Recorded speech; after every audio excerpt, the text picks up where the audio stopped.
প্রাণের অধিক বেশি যার দাম রহমতাল লিল আলামিন।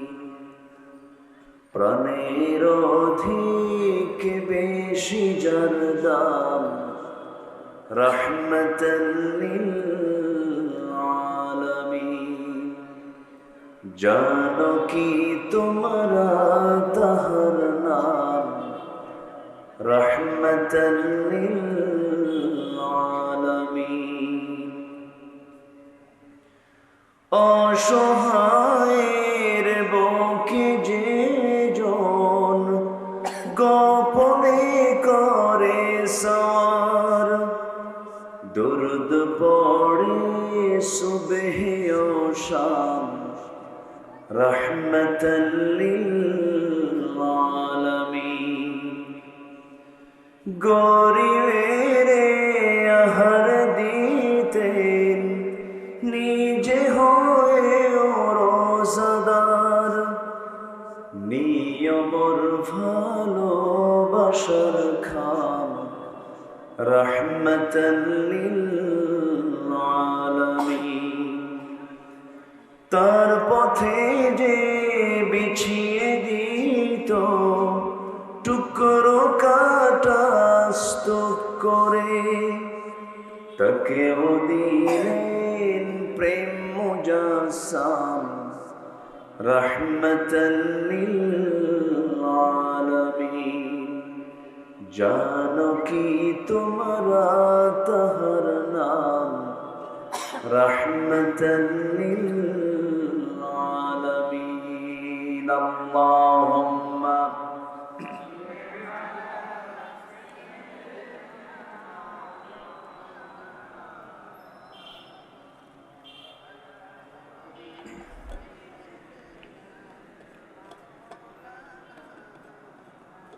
সবাই বলুন বালাগাল উলা বিকামালিহি কাশাফাত তুজা বিজামালিহি হাসানাত জামিউ খিসালিহি সাল্লু। আরবের বুকে মক্কার পরে যেথায় মা আমিনার ঘর, খোদার রহমতে কৌসার হয়ে ঝরছে বারংবার। বালাগাল উলা কাশাফাত তুজা বিজামালিহি حسنت جميع خصاله سلوا।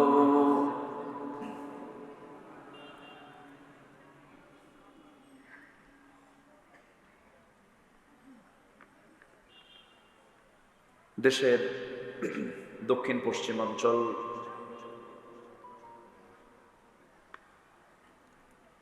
খুলনা অঞ্চলের যশোর জেলার আজকের এই প্রোগ্রামের সম্মানিত পরিচালক জনাব ইমদাদুল হক মিলন সাহেব কথা বলেছেন। আমার অত্যন্ত কাছের, আমার অনুজ স্নেহধন্য সঙ্গীত শিল্পী, মিডিয়া ব্যক্তিত্ব, ঠিকানা কালচারাল ফাউন্ডেশনের সম্মানিত চেয়ারম্যান জনাব কবির বিন সামাদ কথা বলেছেন। জাবির আল মাহমুদ যশোরী ডান পাশে ববিষ্ঠ আমার শ্রদ্ধেয় বড় ভাই, মুক্তিযোদ্ধা ডিগ্রি কলেজের সম্মানিত সহযোগী অধ্যাপক,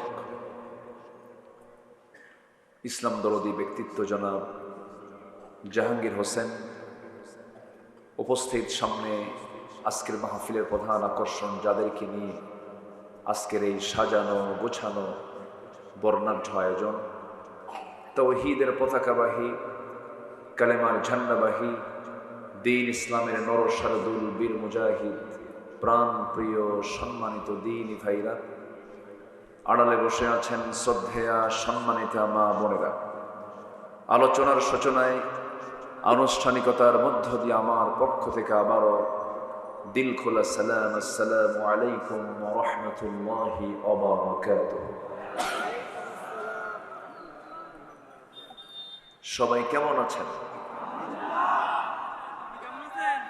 আমাকে প্রশ্ন করে ফেলেছেন আমি কেমন আছি। আল্লাহ তাআলা আমাকে আপনার মতো করেই আপনার সাথেই আপনার সামনেই বসে রেখেছেন, আলহামদুলিল্লাহ।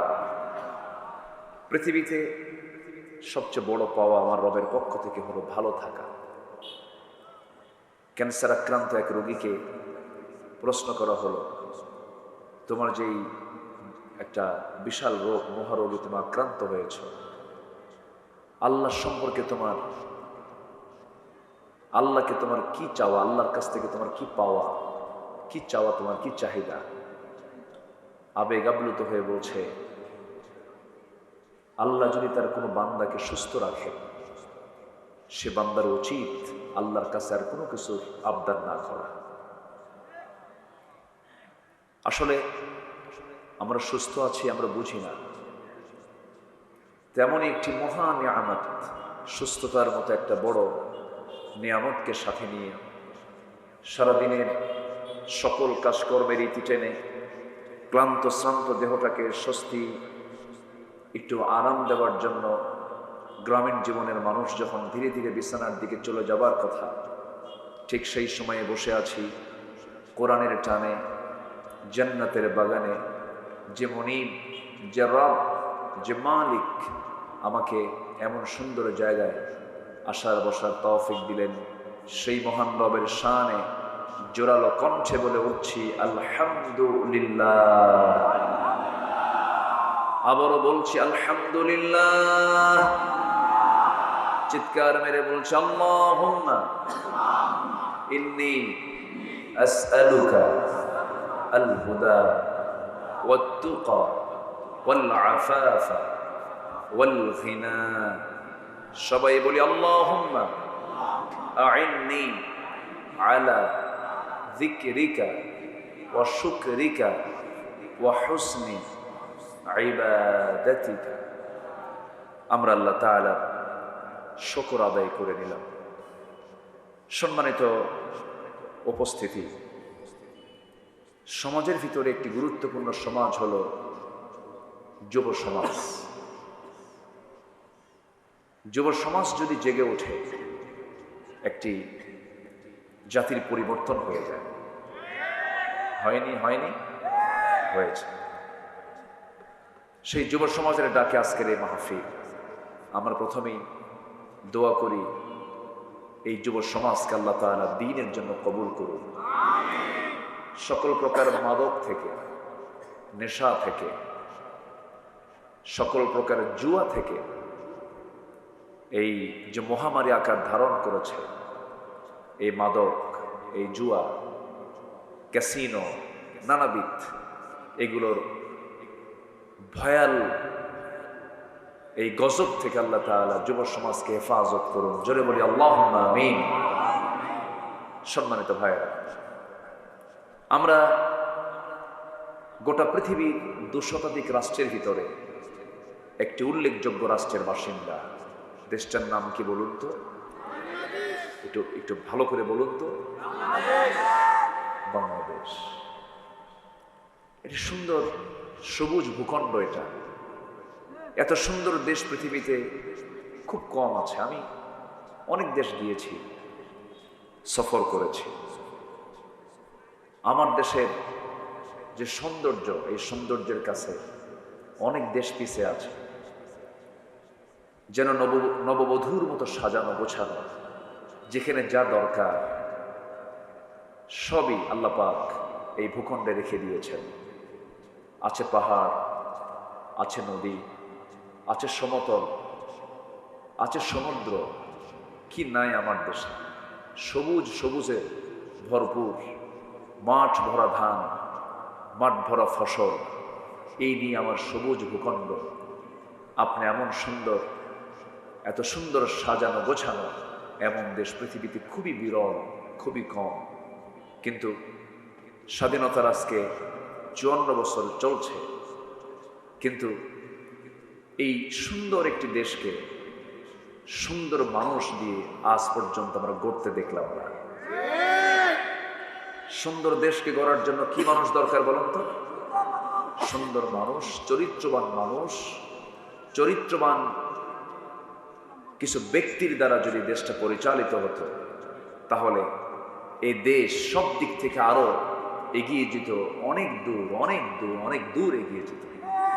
কিন্তু দুঃখজনক হলো সত্য, আমরা ইতিপূর্বে যত শাসন দেখেছি, যত সময় আমরা পার করেছি, ফলাফল একটাই, সেটা হলো দেশের সম্পদ দেশে রাখে না, সব পাচার করে নিয়ে চলে যায়।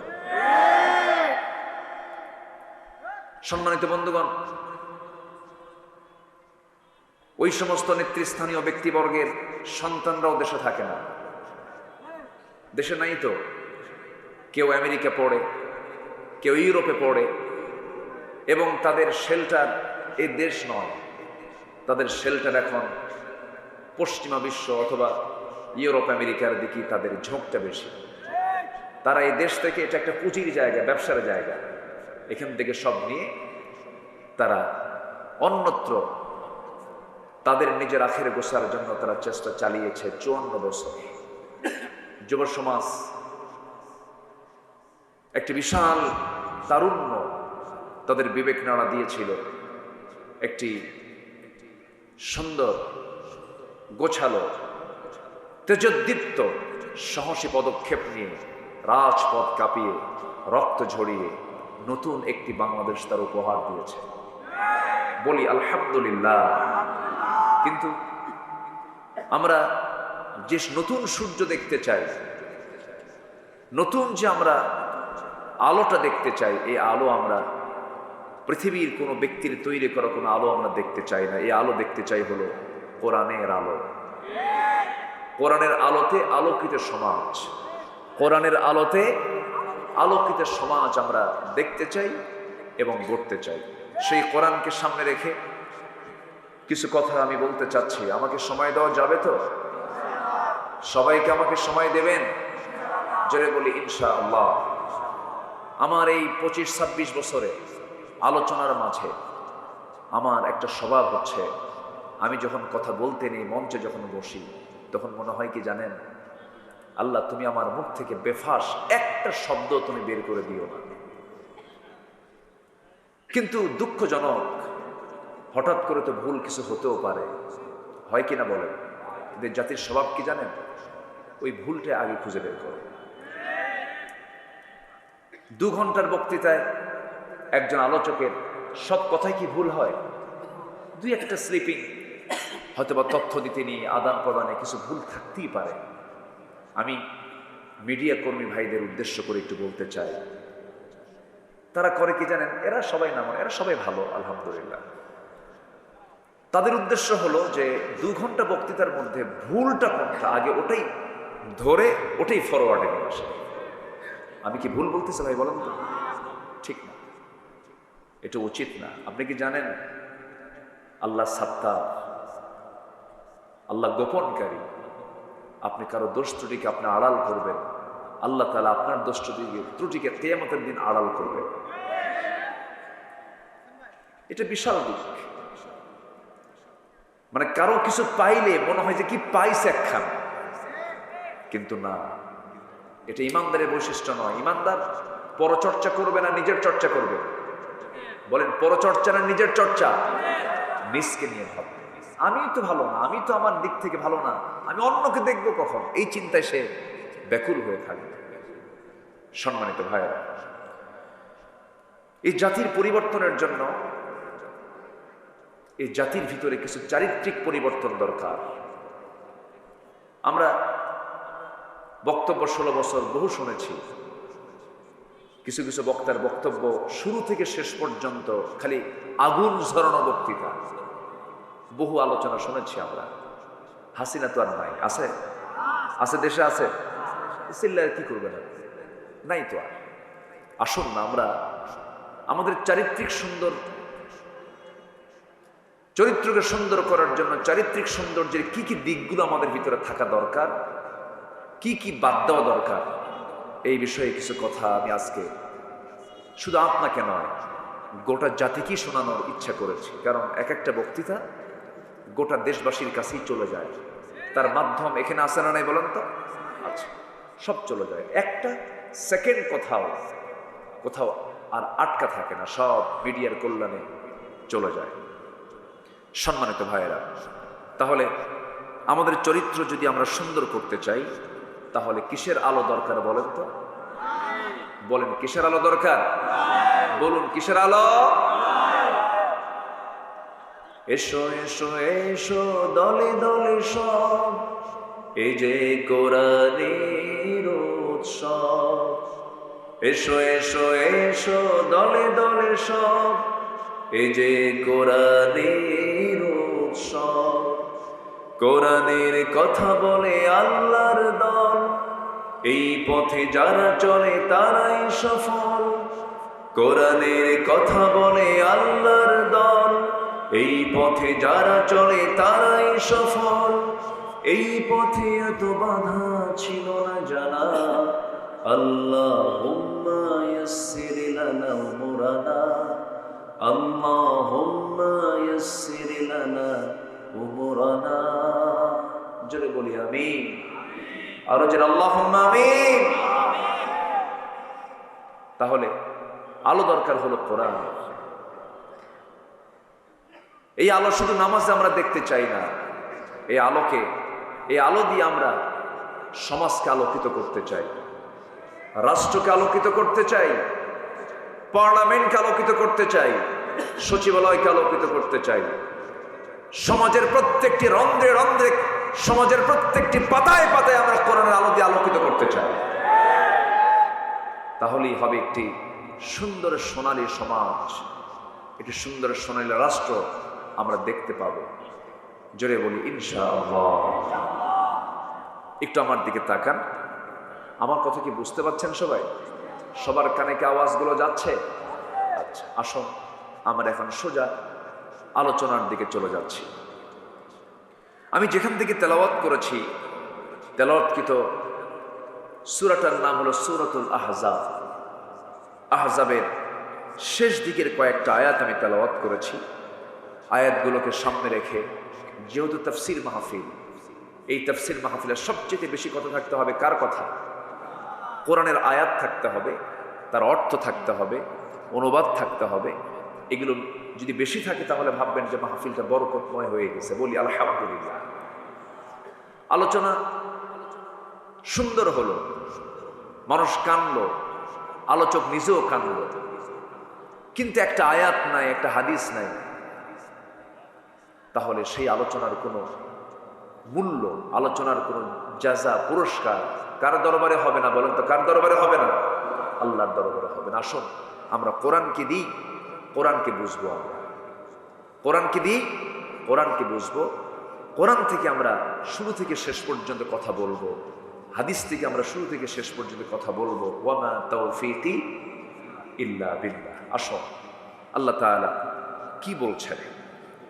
আল্লাহ রাব্বুল আলামিন বলেন, ইয়া আইয়ুহাল্লাযীনা আমানু তাকুল্লাহা ওয়া কুলু কাওলান সাদীদা ইউসলিহ লাকুম আ'মালাকুম ওয়া ইয়াগফির লাকুম যুনুবাকুম ওয়া মান ইউতি'ইল্লাহা ওয়া রাসূলাহু فقد فاز فوزا عظيما। জোরে বলুন আল্লাহু আকবার। আজকে আমার আলোচনার সাবজেক্ট হলো আল কোরআনের আলোকে মুমিন জীবনের 15টি চারিত্রিক বৈশিষ্ট্য, 15টি চারিত্রিক গুণাবলী। গোটা কোরআনকে একটু খোঁজাখুঁজি করে, গোটা কোরআন থেকে একটু খুঁজে খুঁজে বের করে বিশাল আলোচনা কোরআনের, যার কোনো তলা নাই, তলাহীন একটা সাগর। সেই সাগর থেকে কিছু খণ্ড খণ্ড কিছু অংশগুলো বের করে 15টা গুণ যে বান্দার মধ্যে থেকে যাবে, আশা করা যে আমার আল্লাহর বক্তব্য ওই বান্দার ঠিকানা হয়ে যাবে জান্নাত। জোরে বলি সুবহানাল্লাহ। গুণ ছাড়া কি জান্নাত পাওয়া যাবে ভাই? পাওয়া যাবে না, গুণ অর্জন করতে হবে। ইমানদার নরমাল কোনো বান্দা হবে না, ইমানদাররা হবে হলো স্পেশাল, ইমানদাররা হবে হচ্ছে ব্যক্তিত্ব সম্পন্ন, ইমানদাররা হবে হলো সমাজের মধ্যে অনন্য, সমাজের মধ্যে ভিন্ন একটি রূপ তাদের দেখা যাবে। তাদের কথা, তাদের আচরণ, তাদের নেচার, তাদের স্বভাব, তাদের লেনদেন, তাদের সব কিছু হবে সবার থেকে একরকম না ভিন্ন রকম? ভিন্ন রকম হবে। যেরকম ইমানদাররা বেশি বেশি বিড়ি খাবে নাকি? কিছু কয় না। ইমানদাররা বেশি বেশি মিথ্যা কথা কবে, এটা কি বলেন তো? এটা কি কোনো ভালো আচরণ বলেন তো? ইমানদাররা এগুলো হতে পারে না। ইমানদারদের মধ্যে কি গুণগুলো থাকা দরকার? আমি বিভিন্ন জায়গা থেকে, বিভিন্ন আয়াত থেকে আমি 15টা গুণ কোরআন থেকে বের করে আমি এক জায়গায় করার চেষ্টা করেছি। আমাকে সময় দিচ্ছেন তো নাকি ইনশাআল্লাহ? আসো আমরা ধীরে ধীরে সেই গুণগুলো খুঁজে খুঁজে বের করি। আল্লাহ রাব্বুল আলামিন সূরাতুল আহজাবের শেষ দিকের ৭০ নম্বর আয়াতে বলছেন, ইয়া আইয়ুহাল্লাযীনা আমানু তাকুল্লাহা ওয়া কুলু কাওলান সাদীদা। এক নম্বর গুণ হলো, একটা একটা করে আজকে 15টা গুণ শেষ করব, সবাই শুনে এখান থেকে বিদায় নেব। মাথায় রাখবেন, এই আলোচনা আমার জীবনের শেষ আলোচনাও হতে পারে, এই শোনা আমার জীবনের শেষ শোনাও হতে পারে। এই 26 বছর মাহফিল ইতিহাসে আমার বহু চোখে দেখেছি মাহফিল শুনতে সে লাশ হয়ে বিদায় নিয়েছে বহু শ্রোতা। মঞ্চে আলোচনা করতে করতে আমার রেজাউল করিম কাউসারী ভাই মঞ্চেই দুনিয়া থেকে বিদায় নিলেন। এই কিম সিফাতুল্লাহ রাহিমাহুল্লাহ দুনিয়া থেকে বিদায় নিলেন। কত অভিনেতা অভিনয় করতে করতে মঞ্চেই দুনিয়া থেকে বিদায় নিল। আমিও বিদায় নিতে পারি, আপনিও বিদায় নিতে পারেন। তবে একটা বিষয় হলো, এমন কোন জায়গায়, বরকতময় জায়গায় আমার বসে থাকাটা শুধু সৌভাগ্য না, মহা সৌভাগ্যের বিষয়। জোরে বলি আলহামদুলিল্লাহ। এই মুহূর্তে আপনারা যেখানে বসে আছেন, এটা হলো এমন একটা জায়গা, আমার আল্লাহ তাআলা এই জায়গাকে স্পেশাল জায়গা হিসেবে আখ্যা দিয়েছেন, জান্নাতের টুকরা। যেরকম সুবহানাল্লাহ। বসবেন, কেউ নড়বেন না, একদম আলোচনার সমাপ্তি টেনে আমরা একসাথে এখান থেকে মোনাজাত শেষ করে বিদায় নেব। জোরে বলি ইনশাআল্লাহ। আমাকে যেন বারবার না কথা বলতে হয়, এটা একটা ক্লাস। এই ক্লাসে যিনি না বলে চলে যাবেন, কোরআনের ক্লাস থেকে যিনি না বলে ওঠা বসা করবেন, এটা কি বলেন তা আদব হবে না বেয়াদবি হবে? বেয়াদবি হবে। বসবেন শান্ত মাথায়, আমরা আল্লাহ যা বলাবেন আমরা তাই শুনবো এবং বলবো। জোরে বলি ইনশাআল্লাহ। তাহলে 15টা চারিত্রিক গুণের ভিতরে 1 নম্বর গুণ হলো, আল্লাহ তাআলা ডাক দিচ্ছেন কিন্তু 1 নম্বর গুণ হলো, তোমরা আল্লাহকে ভয় করো এবং সত্য কথা বলো। কাকে ভয় করবো আমরা বলেন তো? জোরে বলেন, কাকে ভয় করবো আমরা? আল্লাহ। এবং আল্লাহ রাব্বুল আলামিন তার সাথেই বলছেন, ওয়াকুলু কাওলান সাদীদা, সত্য কথা বলো। একটা প্রশ্ন করব আমি, এই জাতি বাংলাদেশের যে মুসলমানগুলো আছে, অন্য ধর্মের লোক আছে, প্রায় 20 কোটি মানুষ এই দেশে এখন। এই 20 কোটি মানুষের যদি আমরা জরিপ করে দেখি, আল্লাহ রাব্বুল আলামিন বলছেন সত্যবাদী হও, সত্য কথা বলো, সোজা কথা বলো। বলুন তো, অধিকাংশ সত্যবাদী না মিথ্যাবাদী? বলেন, সত্যবাদী না মিথ্যাবাদী? মিথ্যাবাদী। কোর্টে মামলা হয়, সে মামলার যে রায়গুলো হয়, সে মামলার সাক্ষীগুলো, উকিলরা যে যুক্তি তর্কগুলো দেন, এগুলোর মধ্যে অধিকাংশ সত্য না মিথ্যা? ভালো করে বলবেন, আমি একদম মানে মানে মন খুলে বলবেন। বলেন তো, অধিকাংশ কি এগুলো যে মামলা টামলা যা হয়, এগুলো কি মানে সত্যের উপরে না সাজানো নাটকের উপরে? সাজানো নাটকের। আমরা কিন্তু দেখছি কিন্তু এগুলো সব কিন্তু আমরা অবজার্ভ করছি। আরেকটা প্রশ্ন আমি করতে চাই, বলুন তো আমার দেশে সবচেয়ে বেশি মিথ্যা কথা বলে কারা? শিক্ষকরা? কারা কারা কারা বলেন? নেতারা। আমি কিন্তু বলি নাই, আপনারা বললেন কিন্তু, দোষ কিন্তু আমার নাই। তাহলে পুরো অডিয়েন্স সবাই বলে ফেললেন যে কোন শ্রেণীর মানুষ সবচেয়ে বেশি মিথ্যা কথা বলে? আপনারা বললেন কারা? নেতারা। সব নেতা নয়, তবে নেতারা সবচেয়ে বেশি মিথ্যা কথা বলেন, এই কথাটা কিন্তু আপনাদের এই অডিয়েন্স থেকে আমার কানে এসেছে।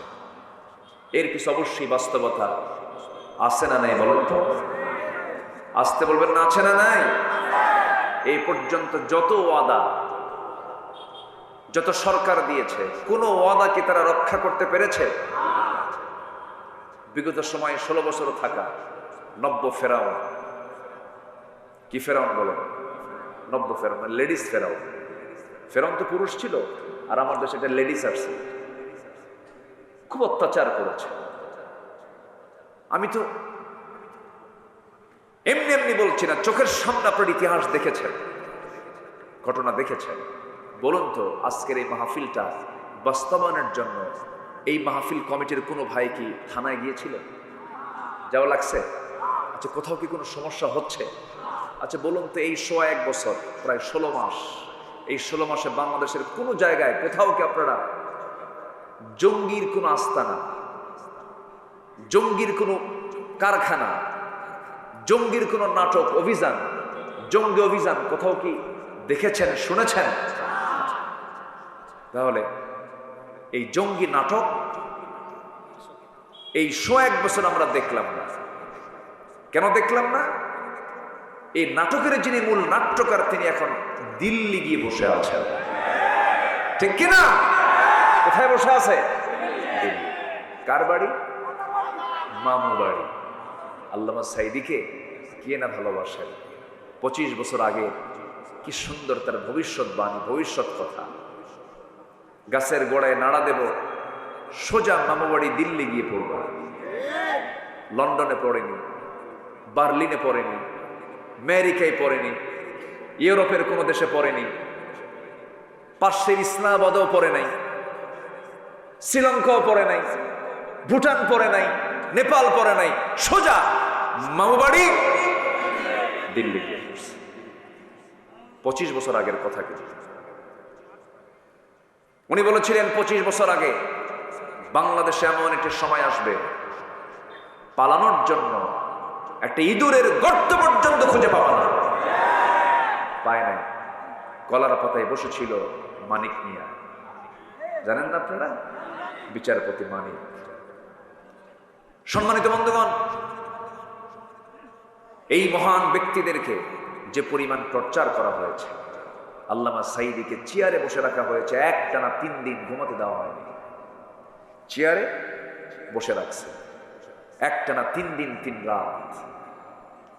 হিন্দু অফিসার দিয়ে, মানে সব হিন্দু ভাই তো খারাপ না, অন্য ধর্মের ইসলাম বিরোধী, ইসলামকে সহ্যই করতে পারে না এমন কিছু অফিসার দিয়ে তাকে থাপ্পড় পর্যন্ত মারা হয়েছে। সেন্সলেস হয়ে জমিনে পড়ে গেছে। এই দৃশ্য সহ্য করতে না পেরে, এই চিত্র সহ্য করতে না পেরে আল্লামা সাইদি রাহিমাহুল্লাহর কলিজার টুকরা বুলবুল সাইদি হার্ট স্ট্রোক করে 2012-13 সালের দিকে দুনিয়া থেকে বিদায় নিয়েছেন। তার মা সন্তানের চিন্তায় শোকে শোকাহত হয়ে তিনিও দুনিয়া থেকে বিদায় নিয়েছেন। এই যে একটা পরিবারকে তিলে তিলে যে জুলুমগুলো করা হলো, আল্লাহ কি নাই? আল্লাহ কি নাই? আল্লাহকে শোনেন না? আল্লাহকে দেখেন না? আমি আব্দুল্লাহ আমিন 2018 সালে মাহফিল শেষ করে বিছানায় চলে গেছি বিশ্রাম নেব। হঠাৎ করে পুলিশ অ্যাটাক করে আমাকে ধরে নিয়ে চলে গেল। ওসি মহোদয় আমার দিকে আর তাকাতে পারছেন না, লজ্জায় তাকায় না, মাথা নিচু করে আছে। বললাম, আপনি আমার ধরে নিয়ে আসলেন কেন? হুজুর মাফ করে দেন। বললাম মাফ করবো মানে আপনি আমারে ধরলেন, মাফ চাচ্ছেন কেন? হুজুর উপায় নাই, চাকরি বাঁচান তো ফরজ, বউ বাচ্চা আছে। আমি বললাম ইমান বাঁচান তো নফল। আমারে ধরে নিয়ে বললো হুজুর আপনি একটু চলে যান, সামনে নির্বাচন, একটু জেলখানে কয়েকদিন থাকেন, নির্বাচন হলেই আপনি বের হয়ে আসবেন। দেখছেন কথার সাইজগুলো দেখেন। এরপরে আরো কিছু মামলা ঢুকায় দিয়া আমারে জেল হাজতে পাঠায় দিল। দোষ তো কিছুই করি নাই, আমি জানিও না আমার দোষটা কি, আমি আজ পর্যন্ত জানি না আমার দোষটা কি। আমাকে ধরে নিয়ে চলে গেল, জেলখানায় ঢুকায় দিল। জেলখানার গেট দিয়ে ভিতরে ঢুকিয়ে দেখে এক মুরব্বী, আশীর্ধ বয়স এক চাচা আমাকে দেখে লম্বা একখান সালাম দিয়ে বলে, হুজুর আপনি জেলখানায় ঢুকছেন? খুব খুশি হলাম। তো বললাম জেলখানায় ঢুকলে কেউ খুশি হয়? চাচা বলে, হুজুর কতদিন মাহফিলে শুনেছি আপনার ওয়াজ, দূর থেকে দেখি শুনি, এত চেষ্টা করছে আপনার সঙ্গে মোসাফা করবো, একটু কথা বলবো, পারি নাই। আল্লাহ কি সুন্দর মিলাই দিয়েছে, সামনে ধরা পড়ছেন, দোয়া করি জেলখানায় থাকে। আমি চাচাকে বললাম, চাচা আপনার জেলখানে আসার হিস্টোরি কি, কারণ কি, কি চুরি করে আসছেন? কে বাবা বিস্ফোরক মামলা দিছে। আমারে বলে, হুজুর একটু বলেন তো বিস্ফোরক খায় না কি করে? সে জানেও না বিস্ফোরক শব্দটার ব্যাখ্যা কি। এই হলো 16 বছরের অবর্ণনীয় অমানবিক নির্যাতন নিপীড়নের চিত্র। আমরা সুন্দর একটি পরিবর্তন পেয়েছি, একটা পরিবর্তন, একটা আলাদা একটা পথ এসেছে। এখন সামনের দিনকে আমরা আলোকিত করতে চাই। পৃথিবীর তৈরি করা লোকের কোনো তন্ত্রমন্ত্রের আলো দিয়ে নয়, আমরা আল্লাহর পাঠানো নাজিল করা কিতাব কোরআনের আলোতে, আমরা কোরআনের আলোকে আমরা সমাজকে, রাষ্ট্রকে আমরা আলোকিত করতে চাই। তাহলেই বিজয় দিবেন, তাহলেই সমাজে আমরা শান্তি পাবো, আখিরাতে আমরা নাজাত পাবো। জোরে বলি ইনশাআল্লাহ। তাহলে যারা মিথ্যা কথা বলে তাদের সঙ্গে আমাদের কোনো সম্পর্ক থাকতে পারে? আমাদের সম্পর্ক থাকবে হলো মিথ্যাবাদীর সাথে না সত্যবাদীর সাথে? ওকুনু মা'আস সাদিকিন, তোমরা সত্যবাদীদের সাথী হয়ে যাও, মিথ্যার সঙ্গে তোমরা সম্পর্ক রেখো না। আমার বন্ধুগণ একটু কান লাগাবেন, মনোযোগ দিয়ে কথাগুলো শুনবেন। 1 নম্বর গুণ হলো সততা। এই সততা যদি আপনার মধ্যে থেকে যায়, আপনার সন্তানগুলো ভালো হবে, আপনার সমাজ ভালো হয়ে যাবে, রাষ্ট্র ভালো হয়ে যাবে। এই জাতিকে ভালো করার জন্য, এই জাতির জন্য 1 নম্বরে যে চারিত্রিক গুণ তৈরি করা দরকার, তার নাম হলো সততা, সত্যবাদিতা। মিথ্যা কথা বলা যাবে না। আমি একটা প্রশ্ন করব আপনাকে, বলুন তো এই পৃথিবীতে একজন মানুষ যার জীবনে কৌতুক করে একটা মিথ্যা কথা তার মুখ থেকে কোনোদিন বের হয় নাই, তার নামটা কি বলুন? মুহাম্মদুর রাসূলুল্লাহ সাল্লাল্লাহু আলাইহি সাল্লাম। কোনোদিন একটা মিথ্যা কথা তার মুখ থেকে ফসকেও বের হয় নাই। কি সতর্ক নিয়ে তিনি কথা বলেছেন, কি সজাগ থেকেছেন কথা বলতে নিয়ে। কৌতুক করে একটা মিথ্যা কথা তার মুখ থেকে বের হলো না। কোনোদিন আওয়াজ দিয়ে কোনোদিন হাসি দেন নাই, হেসেছেন, তার মুখটা হাস্যোজ্জ্বল ছিল, কিন্তু আওয়াজ দিয়ে কখনো হাসেন নাই। পেটে ক্ষুধা ছিল তার, কিন্তু কোনোদিন পেটে ক্ষুধার কোনো সিমটম মুখে তিনি প্রকাশ করেন নাই। ক্ষুধার্ত অবস্থা তিনি ছিলেন, কিন্তু মুখে দেখে তার টের পাওয়া যেত না। মাসের পর মাস চলে যেত, বাড়ির চুলাতে আগুন জ্বলতো না, কিন্তু আমার নবীজি কখনো একটা বারের জন্য কখনো মনক্ষুণ্ণ হতেন না। রাতের বেলায় সে বলতেন, আয়েশা দেখো তো কোনো খাবার আছে নাকি। নিজ হাতে গনিমতের মালগুলো বন্টন করেছেন, শূন্য হাতে ফিরেছেন বাড়িতে। শুধু সামান্য কিছু পানি পান করে রোজার নিয়ত করে পরের দিন রোজার নিয়ত করেছেন। এত কষ্ট করেছেন, কিন্তু প্রকাশ করতে দেন নাই তিনি কষ্টের মধ্যে আছেন। আমার বন্ধুগণ, আমার নবীজির সবচেয়ে বড় গুণ হলো সততা। কাফেররাও তাকে পছন্দ করত, মুশরিকরাও তাকে পছন্দ করত। মুহাম্মদ যেটাই বলুক না কেন, মুহাম্মদ সত্যবাদী, আল আমিন এই খেতাবটা দিয়েছিল কুরাইশরা, as-সাদিক এই খেতাবটা দিয়েছিল কুরাইশরা। এবং কুরাইশরা ওই সমস্ত কাটা কাফেররা নবুয়তের আগে আমার নবীর হাতকে ব্যাংক মনে করে অনেক সোনা দানার সম্পদ তার হাতে গচ্ছিত রাখতো। যেরকম সুবহানাল্লাহ। আমরা সেই নবীর উম্মত হয়ে আমরা কি মিথ্যা কথাগুলো বলি। আমরা উঠতে বসতে মিথ্যা কথা বলি। ভাই এই কাপড়টার দাম কত, এই গেঞ্জিটা কি দেওয়া যাবে, কত দাম, এত দাম, এত দেব, ভাই কেনাই নাই। আছে কি? আছে আছে, এগুলো বলার লোক আছে? শুধু মিথ্যা কথা বলে, মিথ্যা দিয়ে আজকে সমাজ, ব্যবসা, প্রতিষ্ঠান সবগুলো আজকে মিথ্যার সাগরে হাবুডুবু খেতেছে। বরকত পাবেন কেমনে? একজন বড় পীরের নাম এখন মনে হয়ে গেল, যিনি আসল পীরদের পীর ছিলেন, বড় আল্লাহওয়ালা ছিলেন। জিলান শহরে তার বাড়ি ছিল। আব্দুল কাদির জিলানী রাহিমাহুল্লাহ বড় আল্লাহওয়ালা ছিলেন। এই বড় আল্লাহওয়ালা যখন ছোট ছিলেন, পারিবারিক শিক্ষা ছিল তার মা সন্তানকে ডাক দিয়ে বলে, বাজান একটা কথা বলি। কি কথা? আজকে তোমাকে আমি একটা নসিহা করব। শিক্ষার উদ্দেশ্যে বাড়ি থেকে বের হচ্ছ, বাড়ি থেকে বের হয়ে চলে যাচ্ছ, দোয়া করি বড় শিক্ষাবিদ হও, বড় আলেম হয়ে যাও বাবা, আমি তোমার জন্য দোয়া করি। কিন্তু আমি তোমার মা হয়ে তোমাকে একটা নসিহা করছি, একটা উপদেশ দিতেছি। মরার সময় পর্যন্ত কোনোদিন জিহ্বা থেকে একটা মিথ্যা কথা কখনো বলবা না, জিহ্বাকে নাপাক করবা না। যাও বাবা। ছোট্ট ছেলে আব্দুল কাদের জিলানী ঘর থেকে বের হয়ে গেছেন শিক্ষা অর্জন করার জন্য। মাঝপথে ডাকাতি শুরু হয়ে গেছে। আমার দেশে বুঝি ডাকাতি নাই? আসতে বলবেন আছে না নাই? আছে না নাই? ওই যে দুজন ভাই উঠলো, ব্যাপারটাকে ওই যে দেখেন তো, ধরেন তো, একটু তদন্ত করেন তো। উঠলো কেন? বসেন। রাগ করতেছেন আপনারা? রাগ করতেছেন? আমি কাউকে উঠতে দেব না ভাই। আমার একটা স্বভাব কি জানেন?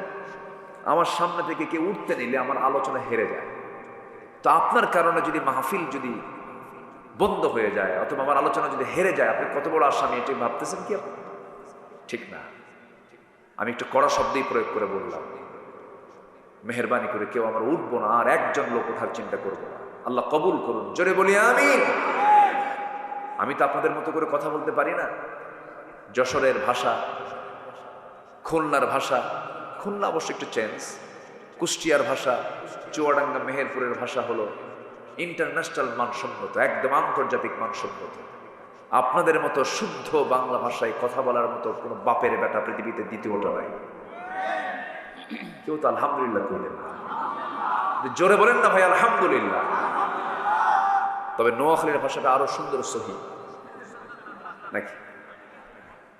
অনেক সুন্দর ভাষা আপনারা কথা বলেন। সেই সুন্দর কথা বলার জাদুঘরদের সামনে আমি ভাঙ্গাচুরা মানুষ কথা বলছে। আমার কথা কি পছন্দ হচ্ছে ভাই? পছন্দ হচ্ছে তো? সম্মানিত ভাইরা, আব্দুল কাদের জিলানী রাহিমাহুল্লাহ রওনা দিয়েছেন। ছোট্ট মানুষ, কিছু স্বর্ণ মুদ্রা তার মা তাকে দিয়েছে, স্বর্ণ মুদ্রা, সোনার মুদ্রা দিয়েছে।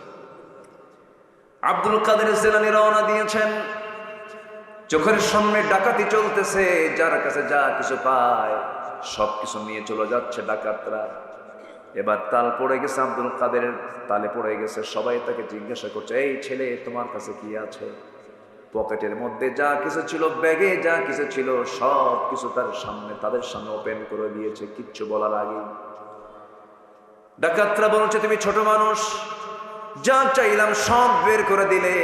সহজে তো এরকম করে কেউ বের করে দেয় না, বহু চাপ দিয়ে বের করে নিতে হয়। মিথ্যা কথা বলে, কিন্তু সত্য কথা তুমি যা বলেছে তুমি তাই সবকিছু বের করে দিলে। কারণটা কি? আব্দুল কাদের বলছে, আমার মার নসিহা হলো মৃত্যুর দিন পর্যন্ত আমার মুখ থেকে যখন যেন একটা মিথ্যা কথাও যেন কখনো না বের হয়। শিক্ষা কি শুধু স্কুলে না বাড়িতেও আছে? শিক্ষা কি শুধু স্কুলে না মাদ্রাসায় না বাড়িতেও আছে?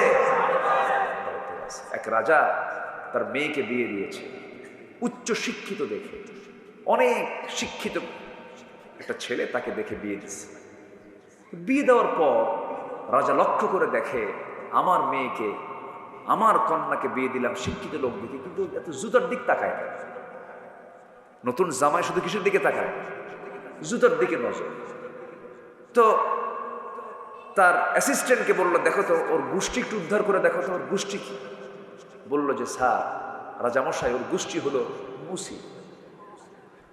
আপনি মুচির দোকানের সামনে দিয়ে গেলে মুচি কি আগে আপনার চেহারায় তাকায় না জুতায় তাকায়? কোন দিকে তাকায়? জুতার দিকে।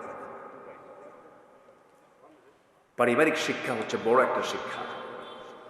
সন্তানদেরকে কখনো মিথ্যা শেখাবেন না, ঠকবাজি শেখাবেন না।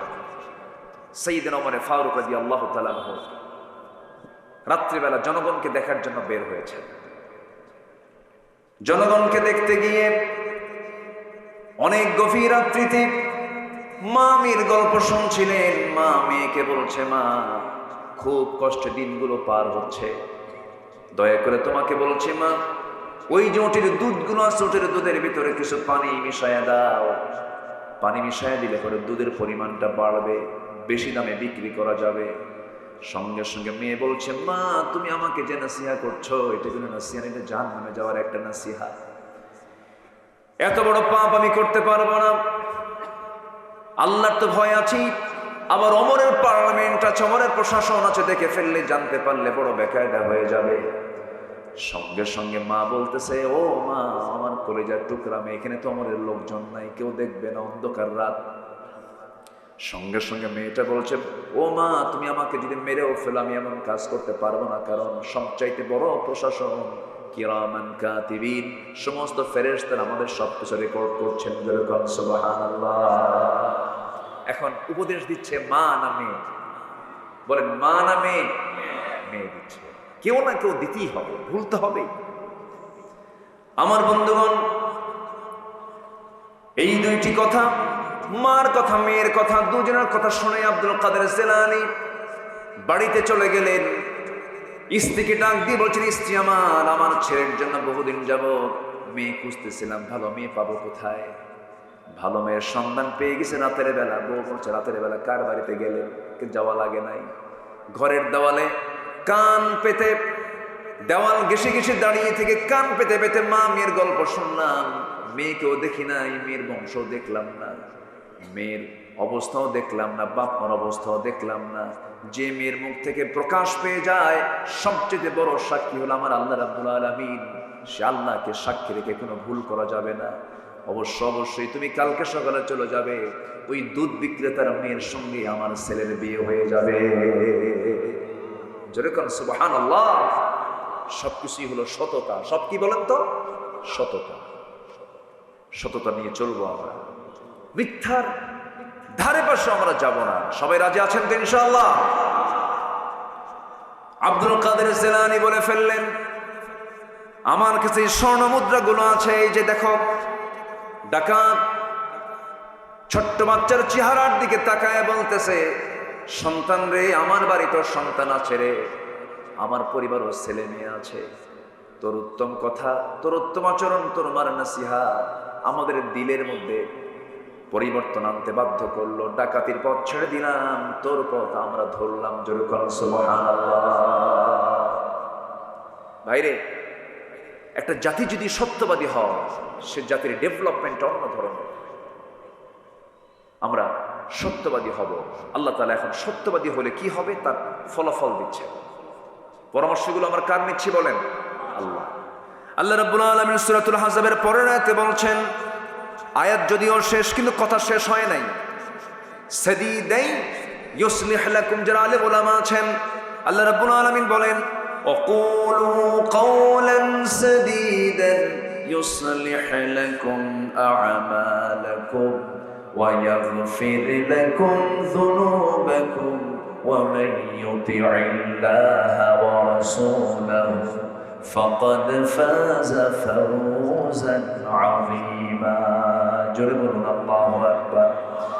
সততা নিয়ে যদি চলতে পারো, সততা নিয়ে যদি তোমার জীবনটাকে সাজাতে পারো, তাহলে আমি আল্লাহ রাব্বুল আলামিন তোমার জীবনে যত আমল তুমি করেছো, সে আমলের মধ্যে যদি কোনো ভুল হয়ে থাকে, সমস্ত ভুলগুলোকে আমি সংশোধন করে তোমার তামাম জিন্দেগীর সমস্ত গুনাহগুলো আমি আল্লাহ রাব্বুল আলামিন মাফ করে দেব। তাহলে গুণের কথাও আল্লাহ বললেন, আবার ওই গুণ অর্জন করলে কি বান্দাকে আল্লাহ পুরস্কার দিবেন তার কথাও সঙ্গে সঙ্গে কে জানায় দিলেন? আল্লাহ জানায় দিলেন। তাহলে গুনাহ মাফ হয়ে যাবে কোন কাজ করলে? বলেন বলেন বলেন। সত্য কথা বললে। কোন কাজ করলে পরে আল্লাহ রাব্বুল আলামিন আমাদের ভুল আমলগুলো ঠিক করে দিবেন? বলেন কোন কাজ করলে পরে? বলেন সত্য কথা বললে পরে।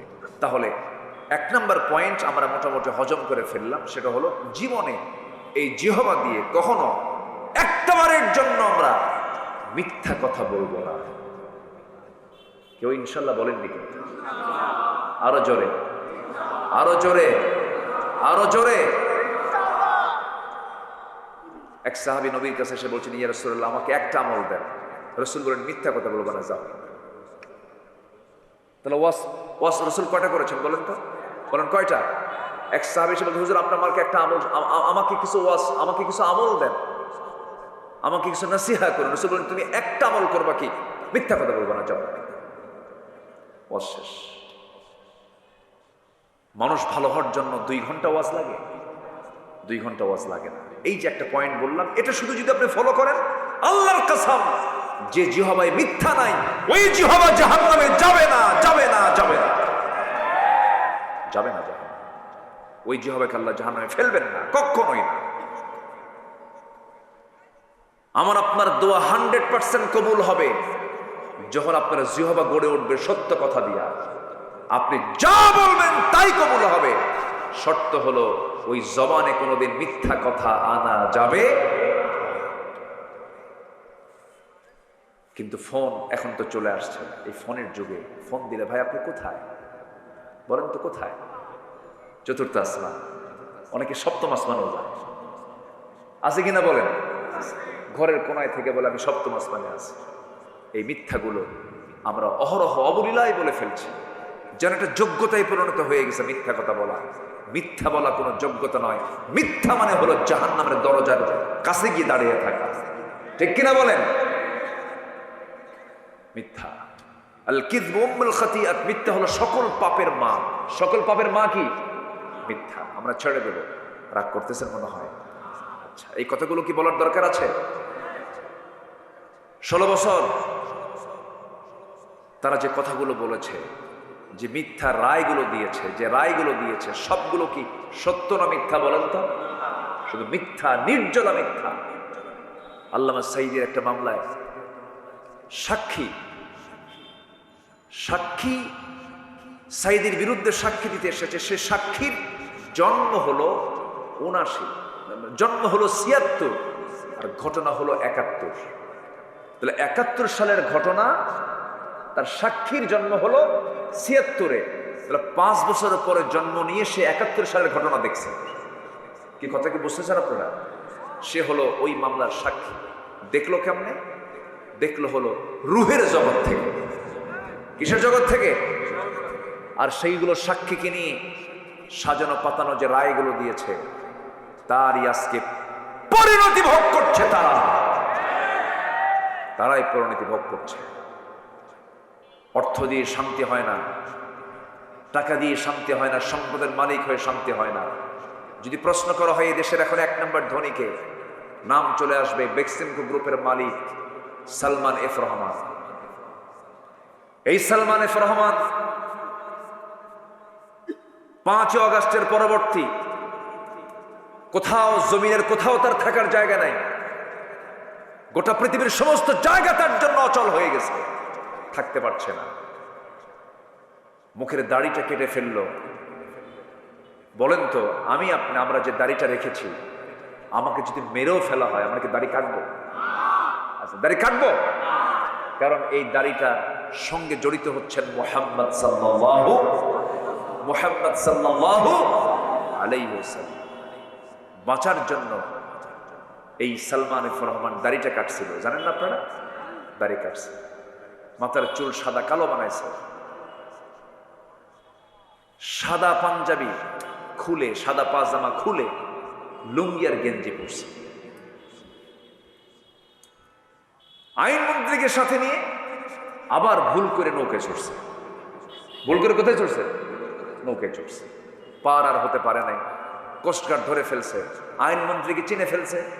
স্যার চলেন, থানায় চলেন। আমি কি একা আসছি?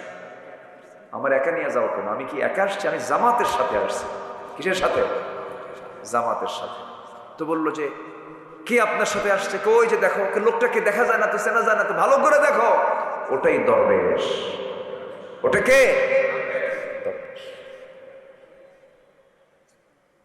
যারা আলেমদেরকে বেইজ্জত করতে চেয়েছিল, সত্যপন্থীদেরকে যারা লাঞ্ছিত করতে চেয়েছিল, আল্লাহ ওদেরকে উলঙ্গ করে জাতির সামনে তাদেরকে লাঞ্ছিত করে ছেড়েছেন।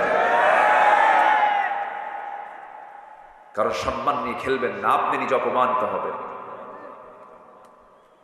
সম্মানিত ভাইয়েরা, সম্মানিত বন্ধুগণ, আমরা এই 54 বছরে বহু নেতৃত্ব দেখেছি, সব নেতৃত্বের স্বাদ আমরা নিয়েছি। আমরা আগামীর নেতৃত্ব দেখতে চাই হলো কোরআনের নেতৃত্ব, ইসলামের নেতৃত্ব। আগামীর দিন আমাদের বাংলাদেশের জন্য হতে হবে ইসলামের দিন, কোরআনের দিন। আইয়ুবের শাসন দেখেছি, মুজিবের ভাষণ শুনেছি। কি শুনছি কিনা বলেন? আইয়ুব শাসন করেছেন, মুজিব ভাষণ দিয়েছেন, জিয়া খাল কেটেছেন, চাচা এরশাদের তাল বেতাল উনি দেখিয়েছেন। আর 16 বছরে শুধু এই বাকি সময়গুলো আমরা দেখছি হরতাল আর হরতাল। সব দেখা শেষ। আগামীর বাংলাদেশকে আমরা সাজাতে চাই কোরআনের বাংলাদেশ দিয়ে। রাজি আছেন কারা কারা? হাত উঁচু করে দেখান মুসলমান।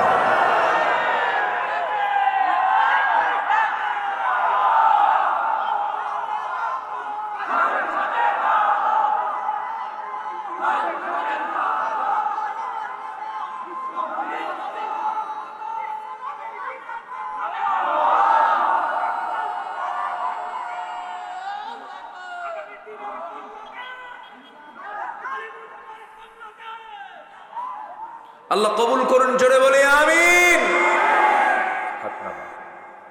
কয়টা গুণের কথা বলেছি আমি? কয়টা গুণের আলোচনা হবে আজকে বলেন তো? 15টা। চলছে কয় নাম্বার? বলেন কয় নাম্বার চলে? আরো আছে কয়টা বলেন? তাহলে 1 নাম্বার বলতে যদি এত সময় লাগে, 14টা শুনবেন কখন? একজন বলে দিয়েছেন সারা রাত। রাজি আছেন আপনারা? সবাই রাজি আছেন? ম্যাক্সিমাম রাজি আছেন। তবে ফজর নামাজ না পড়লেও চলবে নাকি? মানে মাথায় টুপি আছে কিন্তু পরনের লুঙ্গি নেই, তা তো হবে না। নামাজ তো পড়তে হবে।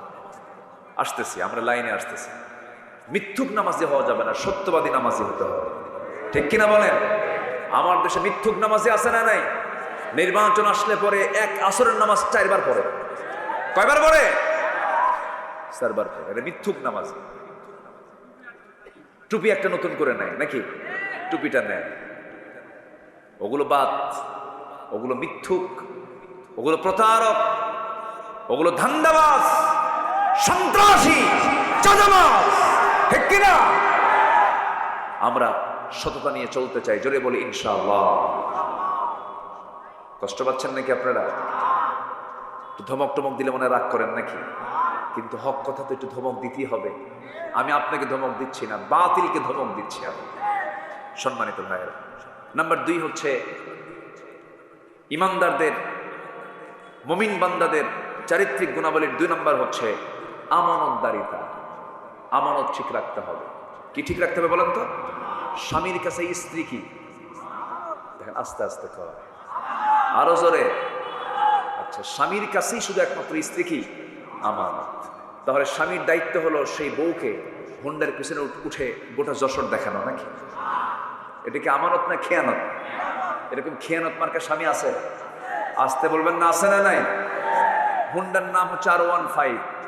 হুন্ডার নাম কি? R1 নাকি কয়? R15। সে হুন্ডার ড্রাইভিং সিট হলো আন্ডারগ্রাউন্ড, একদম নিচতলা, ওরা দেখাই যায় না। আর প্যাসেঞ্জার সিট হলো 3 তলায়, একদম সব দেখা যায়। তো আন্ডারগ্রাউন্ড সিটে স্বামী ড্রাইভিং সিটে বসলো আর বউকে বলল তুমি 3 তলায় বসো।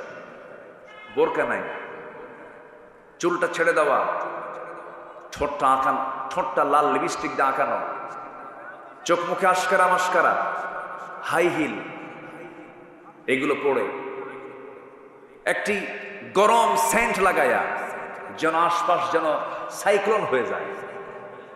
হুন্ডায় চড়ালো। হুন্ডার যদি আওয়াজ না হয় তাহলে তো কারো নজর পড়বে না। হুন্ডার পাইপ যেদিক দিয়ে ধোঁয়া বের হয় ওটাকে কি বলে? স্যালেঞ্জার পাইপ। যেটা ওই পাইপটা মেকারকে গিয়ে বললো এটা খুলে দে। খোলার পরে আওয়াজটা কি শুধু আওয়াজ না মহা আওয়াজ? একটা বড় আওয়াজ, বিকট ভটভট একটা আওয়াজ হয়। বউ তুলছে 3 তলায়, ও আছে নিচতলায়, স্যালেঞ্জার পাইপ খুইলা এমন একটা টান মানছে রাজগঞ্জ বাজার থেকে একদম পুলের হাট পর্যন্ত, পুলের হাট থেকে একদম সেই কি বলে বেনাপোল পর্যন্ত, বেনাপোল থেকে আবার টান দিয়ে চলে গেছে একদম সাঁচরার মোড় পর্যন্ত। দেখায় দিল জাতিকে, আমার বউ তোমরা দেখো, এটা আমার শুধু বউ না, জাতীয় সম্পদ। যেরকম নাউজুবিল্লাহ, যেরকম নাউজুবিল্লাহ। এরকম চরিত্রহীন লম্পট স্বামী আছে না নাই? এগুলো বাদ দাও। বউটাকে সুন্দর করে প্যাকেট করো। প্যাকেট মানে আবার মানে এটা যন্ত্রণা না, এটা হচ্ছে বোরখায় রাখো, পর্দায় রাখো। আমাদের শব্দ চয়নে কোথাও যদি কোনো একটু ভুল টুল হয়, দেখেন না এই যে ক্যামেরা কিরামুন কাতিবিন, কেমনে আছে দেখেন না। এখন এই শব্দটা যদি কেটে ফেলে যে প্যাকেট করো, তাহলে তো মনে করেন তো কাম ছাড়া। তো এই পর্দা ছাড়া নারীর সম্মান, মর্যাদা, সম্ভ্রম কখনো অন্য কোনো পথে রক্ষা হতে পারে? মেয়েদের সম্মান মর্যাদা আছে হলো পর্দার মধ্যে। কিসের মধ্যে বলেন? পর্দার মধ্যে। মুক্তা থাকে কিসের পেটে বলেন তো? মুক্তা থাকে কিসের পেটে? ঝিনুক থাকে কোথায়? সাগরের উপরে না সাগরের তলে? সাগরের তলে। যত দামি দামি সম্পদ দেখবেন সব পর্দা, সব পর্দার মধ্যে থাকে, কোনো কিছুই পর্দার বাহিরে নয়। ভাইরা, ডাবের পানি আর পুকুরের পানি, কোন পানি খাবেন বলেন? বলেন বলেন বলেন, কোন পানি? ডাবের পানিতে মুখ দেয় কয়জন? বলেন কয়জন? আর পুকুরের পানিতে গরুও যায়, কুত্তাও যায়, সবাই যায়। আপনার বউটাকে আপনি ডাবের পানি বানান, শুধু আপনি মুখ দিবেন, আপনি নজর দিবেন, পৃথিবীর কোন পুরুষের নজর তাকে স্পর্শ করবে না।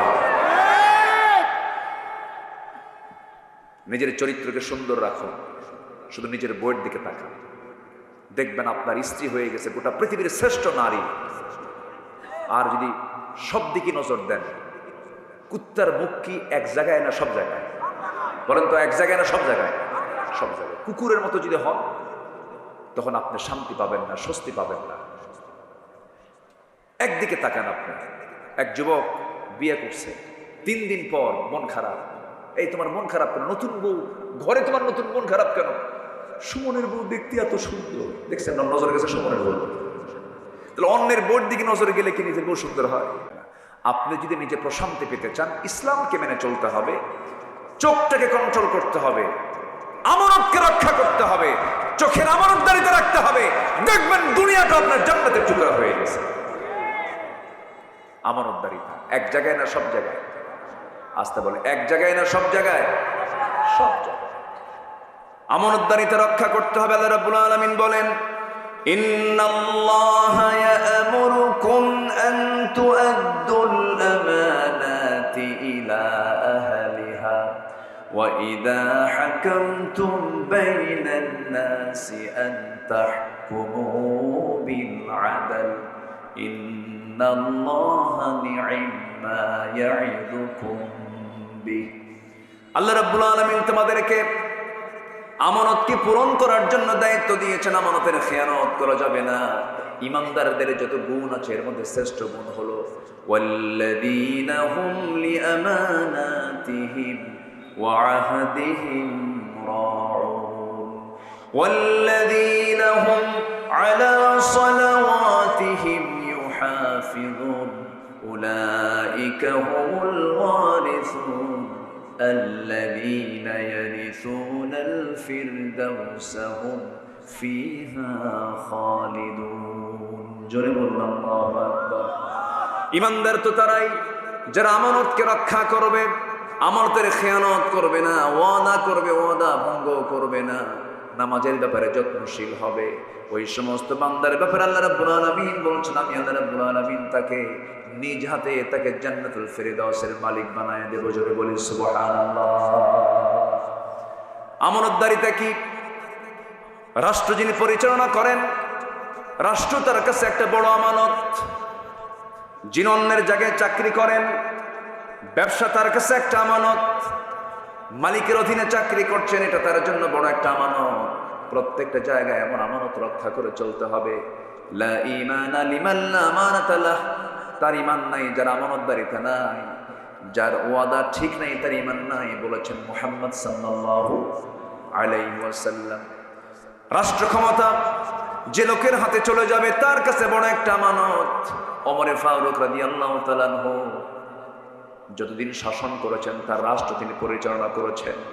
ইতিহাসে পাওয়া যায় যখন তিনি ক্ষমতার মসনদে বসলেন, সেই সময় থেকে শুরু করে নিয়ে মৃত্যুর দিন পর্যন্ত কোন রাত তিনি তার পিঠটাকে বিছানার সঙ্গে আলিঙ্গন করার সুযোগ পান নাই।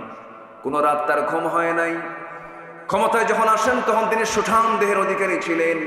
ক্ষমতা পাওয়ার পর শুকতে শুকতে কাঠখড়ি হয়ে গেলেন। তাকে প্রশ্ন করা হলো, ওমরে ফারুক রাদিয়াল্লাহু তাআলা আনহু, ক্ষমতা আসার পর আপনি স্বাস্থ্যহীন হয়ে পড়েছেন। কেঁদে কেঁদে বলছেন, ও আমার ভাইয়েরা, তোমরা আমাকে যে দায়িত্ব দিয়েছ এই দায়িত্ব আমাকে স্বাস্থ্যহীন করে তুলেছে। আমার ঘুম হয় না। রাতের আধারে তিনি কি করতেন? মাঝে মাঝে জনগণকে দেখতে যেতেন। দেখতে যখন যেতেন মাঝে মাঝে তিনি খালি পায়ে যেতেন, জুতো পায়ে তিনি হাঁটতেন না।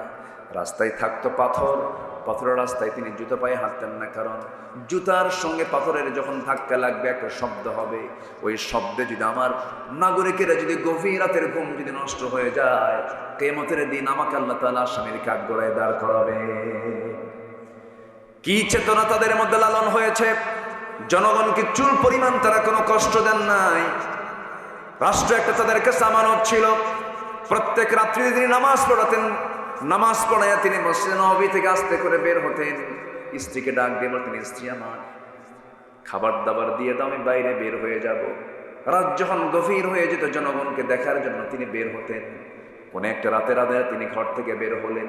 বের হয়ে প্রথমেই একটা বাড়ির সামনে গিয়ে দাঁড়ালেন। চিৎকার আওয়াজ করে কান্নাকাটি করছে বাচ্চারা। বাচ্চা কেন কাঁদে? সামনে দাঁড়ায় বলছেন, ও বাচ্চারা মা, সন্তানগুলো কেন কাঁদে, কি জন্য কাঁদে, কান্নার কারণটা কি?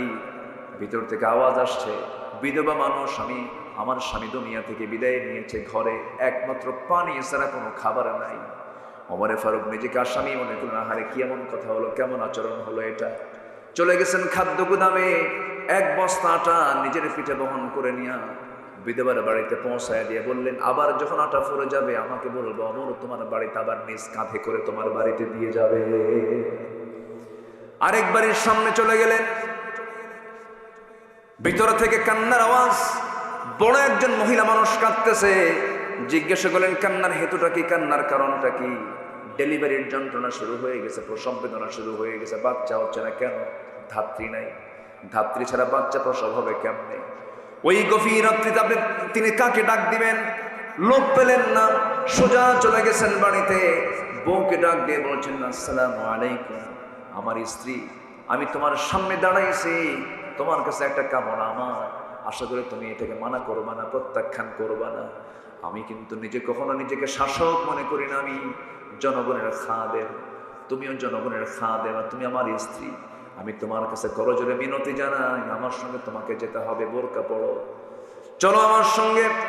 একজন মহিলার বড় বেকায়দা, ওই মহিলার বাড়ির সামনে গিয়ে দাঁড়ালেন। কান্নার আওয়াজ শোনার পর তিনি বলছেন, শোনো আমার স্ত্রী, ঘরের মধ্যে একটা মহিলা, পেটে বাচ্চা, ডেলিভারি হয় না, বড় কষ্ট পাচ্ছে।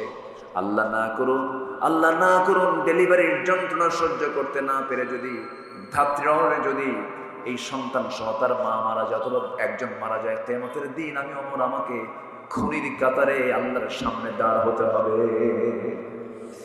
এই কথা বলার সঙ্গে সঙ্গে স্ত্রী চলে গেলেন ভিতরে, স্ত্রীকে পাঠায়া দিলেন। আবার তিনি সেখান থেকে বের হয়ে পড়লেন জনগণকে দেখার জন্য। নীরব রাত্রি, কেউ নাই তার পাশে, ছোট্ট একটা লাঠি নিয়ে একা একা চলছেন। সামনেও প্রোটোকল নাই, পিছনে প্রোটোকল নাই, কারণ ইমানদার বান্দার সবচেয়ে বড় প্রোটোকল হলো একমাত্র, কেবলমাত্র, শুধুমাত্র কে? আসতে বলবেন না, তিনি কে? তিনি কে? সাইয়্যিদনা ওমর ফারুক রাদিয়াল্লাহু তাআলা আনহু একা একা হাঁটছেন, আল্লাহর কালাম তেলাওয়াত করছেন। এই পৃথিবীতে যত মজার কিছু আছে, সবচেয়ে মজার বিষয় হলো কোরআন তেলাওয়াত করা। যে কোরআন তেলাওয়াতে একবার মজা পেয়েছে, পৃথিবীর কোনো সুরে সে মজা পাবে না। আমার বন্ধুগণ, চেষ্টা করবেন প্রত্যেকটা দিন শুরু করবেন, দিনটা শুরু করবেন কোরআন তেলাওয়াত দিয়া।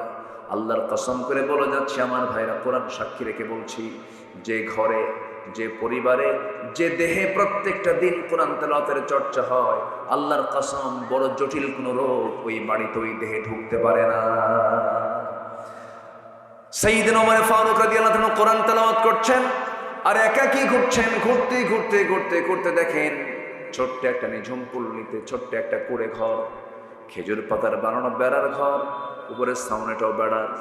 ছোট্ট একটা ঘরের ভিতরে থেকে গুনগুন গুনগুন করে কে যেন একটা গান গাচ্ছিল, বিরহের গান গাচ্ছিল, পুরুষকে পাওয়ার জন্য গান গাচ্ছিল। এমন জাতীয় গান আছে না, এমন জাতীয় গান যখন গাচ্ছিল, সাইয়েদনা ওমর ফারুক রাদিয়াল্লাহু আনহু মনে মনে চিন্তা করলেন, এমন একটা ইসলামী জনপদে, ইসলামী রাষ্ট্রের ভিতরে কোন মহিলার এত বড় সাহস, এত গভীর রাত্রিতে আল্লাহর কালাম তেলাওয়াত না করে, তাহাজ্জুদ নামাজ না পড়ে গুনগুন করে বিরহের গান গায়কে। তিনি এটাকে মাইন্ডে নিলেন। দরজার কাছে গিয়ে একটা বড় আওয়াজ দিয়ে বলছেন, ভিতরে কোন মহিলা আছো, কে গান গাচ্ছ, তাড়াতাড়ি দরজা খুলো। আওয়াজ বন্ধ হয়ে গেল।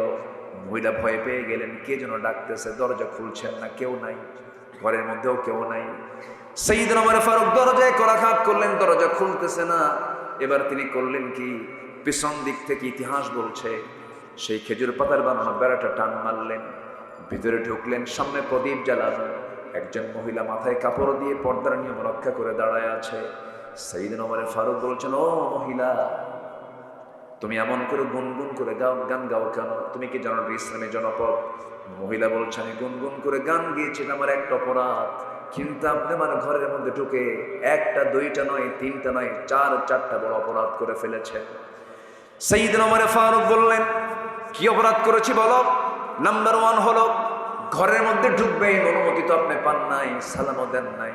কোরআন বলছে, লা তাদখুলু বুয়ুতান গায়রা বুয়ুতিকুম হাত্তা তাস্তানিসু ওয়া তুসাল্লিমু আলা আহলিহা। কারো বাড়িতে প্রবেশ করতে যাও না, সালাম না দেওয়া পর্যন্ত, অনুমতি না পাওয়া পর্যন্ত। সালাম দিলেন না, অনুমতিও নিলেন না। আপনি ঘরের মধ্যে ঢুকলেন, বেড়াটা ছিনলেন, বান্দার সম্পদ নষ্ট হয়ে গেল। আমি একজন পরনারী, আপনি একজন পরপুরুষ, আমার পর্দার একটু হলেও খেলাফ হয়ে গেল। এই যে ভুলগুলো আপনি করলেন, আমি আপনাকে ছাড়বো না। সাইয়েদনা ওমর ফারুককে মহিলা চিনতে পারে না। ওমর ফারুক বলছেন, ও মহিলা, তুমি কি করবে? শুধু সূর্য উদয় হবে, সকালবেলা হয়ে যাবে, আমি ওমর ফারুকের বিচারালয়ে গিয়ে, সেই কোর্টে গিয়ে আমি আপনার বিরুদ্ধে মানহানির মামলা দেব। এই কথাটা কার সামনে বলে? কার সামনে বলতেছে? মামলা দিয়ে দেব, আমি আপনাকে ছাড়বো না।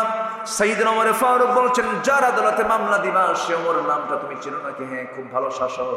এবার ওমর ফারুক বলছেন, আমার জানা মতে ওমর তো খুব একটা ভালো মানুষ না। নিজের কথা কি ভালো বলা যায় নাকি? ভালো তো বলাও যায় না। ওমর লোকটা তো তেমন একটা ভালো নয়। এই কথা শোনার সঙ্গে সঙ্গে তেলে বেগুনে খেপে ওঠে। মহিলা বলছে, দোষ আরেকটা যোগ হলো। দোষ আরেকটা কি হলো? যোগ হলো, ছাড়বো না আপনারে। সাইয়েদনা ওমর ফারুক রাদিয়াল্লাহু আনহু মাথা নিচু করলেন, চোখের পানি আটকাতে পারলেন না।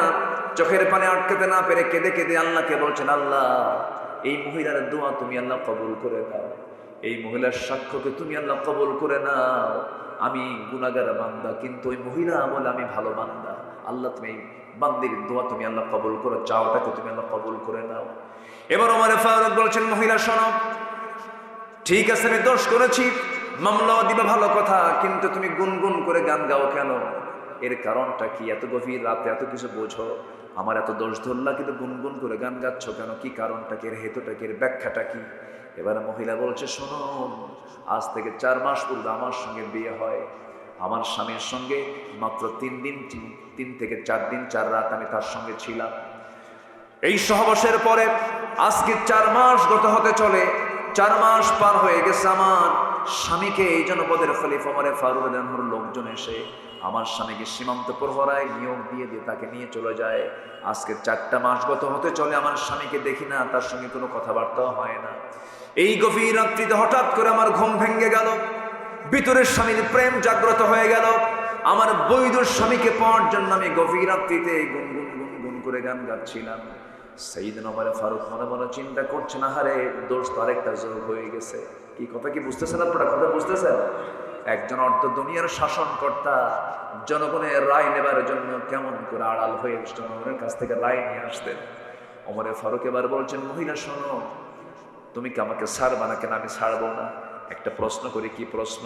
কিন্তু ওমর ফারুকের কিন্তু কোনো দোষ ছিল না, কারণ তিনি একটা দেশের রাষ্ট্রপ্রধান। তিনি যে কোনো আসামিকে ধরার জন্য ঢুকতে পারেন কিনা বলেন? ঢুকতে পারেন কিনা বলেন? ঢুকতে পারেন। তিনি প্রশাসকদের প্রশাসক। সাইয়েদনা ওমর ফারুক রাদিয়াল্লাহু তাআলা আনহু সঙ্গে সঙ্গে বলছেন, ঠিক আছে, কিন্তু তুমি আমার বিরুদ্ধে যে মামলা দেবে, আমি তার আগে তোমাকে একটা প্রস্তাব করবো। সেই প্রস্তাবটা হলো, তোমার যে কাঙ্ক্ষিত স্বামী আজকে 4 মাস যাবত তুমি তাকে দেখতে পাচ্ছ না, সেই স্বামীকে যদি আমি তোমাকে কাল সকালে সূর্য উদয়ের আগে যদি তোমার বাড়িতে যদি পৌঁছা দিতে পারি, তুমি কি আমার বিরুদ্ধে কোনো মামলা দিবা নাকি? মহিলা মুচকি হাসি মেরে বলছে, ও আল্লাহর গোলাম, আমার স্বামীকে যদি কালকের দিনের মধ্যে যদি হাজির করে দিতে পারো, কোনো মামলা দেব না। দেখছেন কোথায় নক করলেন? জোরে কর সুবহানাল্লাহ। শাসক কাকে বলে? একদম উনি বুঝলেন যে এই রোগীর রোগ কোথায়, রোগীর রোগটা কোথায়, রোগটা ধরে ফেললেন। এবার বললেন, ঠিক আছে তুমি থাকো, আমি চলে যাচ্ছি, তোমার স্বামী সময় মতো চলে আসবে। নিজের পরিচয় সম্পূর্ণ আত্মগোপন করলেন সাইয়েদনা ওমর ফারুক রাদিয়াল্লাহু তাআলা। আল্লাহু আকবার। চলে গেছে বাড়িতে। বাড়িতে গিয়ে বউয়ের সঙ্গে দেখা। বউটাকে ডাক দিয়ে বললেন, আমার স্ত্রী, একজন মহিলা, একজন নারী তার স্বামীকে কতদিন পর্যন্ত না পেলে পরে তার ফিতনায় যাওয়ার সম্ভাবনা আছে, কতদিন পর্যন্ত সে ধৈর্য ধারণ করতে পারে স্বামী ছাড়া? একটু আমাকে বলো তো। স্ত্রী বলছেন, আমার স্বামী, আপনি কত বড় একজন জ্ঞানী মানুষ, আপনি আমাকে প্রশ্ন করছেন না? তুমি নারী মানুষ, তুমি তো নারী, তুমি বলতে পারবে। এবার তার স্ত্রী বলছেন, একজন স্বামীকে ছাড়া একজন নারী 3টা মাস, বড় জোর 3টা মাস, 3টা ঋতুস্রাব পর্যন্ত, অল মুতাল্লাকাতু ইয়াতারাব্বাসনা বিআনফুসিহিন্না সালাসাতা কুরু, তালাকপ্রাপ্ত নারীর অপেক্ষা করতে হয় কয় মাস? বলেন কয় মাস? 3 মাস কয়েকটা দিন। বিধবা নারীর জন্য আরবাআত আশহুরিন ওয়া আশরা, 4 মাস 10 দিন অপেক্ষা করতে হয়। তো এই কথা জানার সঙ্গে সঙ্গে 3 মাস পার হয়ে 4 মাস ক্রস হয়ে গেছে।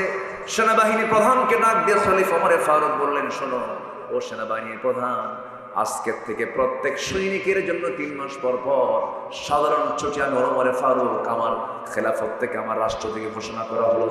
সুবহানাল্লাহ। রাষ্ট্রটাকে তারা কত বড় আমানত মনে করেছেন। এমন একজন আমানতদার শাসক কি আমরা বাংলার জমিনে দেখতে চাই? সবাইকে দেখতে চান? আল্লাহ কবুল করুন, জোরে বলি আমিন। সম্মানিত ভাইয়েরা, গুণ দরকার হলো 15টা। চলতেছে কয় নাম্বার?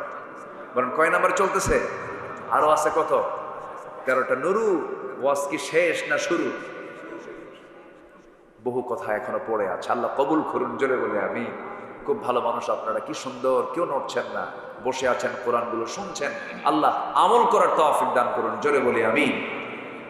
নাম্বার 3 হলো ধৈর্যশীলতা। আমি কি শেষ করে দেবো নাকি?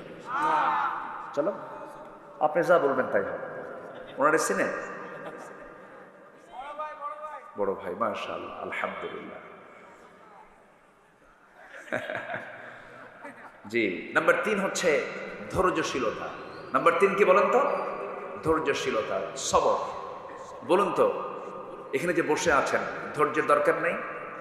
আজ থেকে ধৈর্যের দরকার আছে না নাই? একজন লোক আপনাকে গালি দিল, জবাব আপনি দিতে নিয়ে থেমে গেলেন, কি দরকার? বলেন কি দরকার? বলেন ধৈর্য। ধৈর্য হলো যোগ্যতা, রাগ কোনো যোগ্যতা নয়। একটা জঙ্গল এমনি হয়, কোনো যত্ন লাগে না। জঙ্গল কি যত্ন করতে হয়? এমনি হয়। বাগান, বলেন বাগান কি করতে হয়?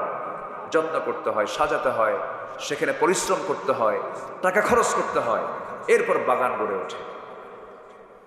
রাগ হলো জঙ্গল, ধৈর্য হলো বাগান।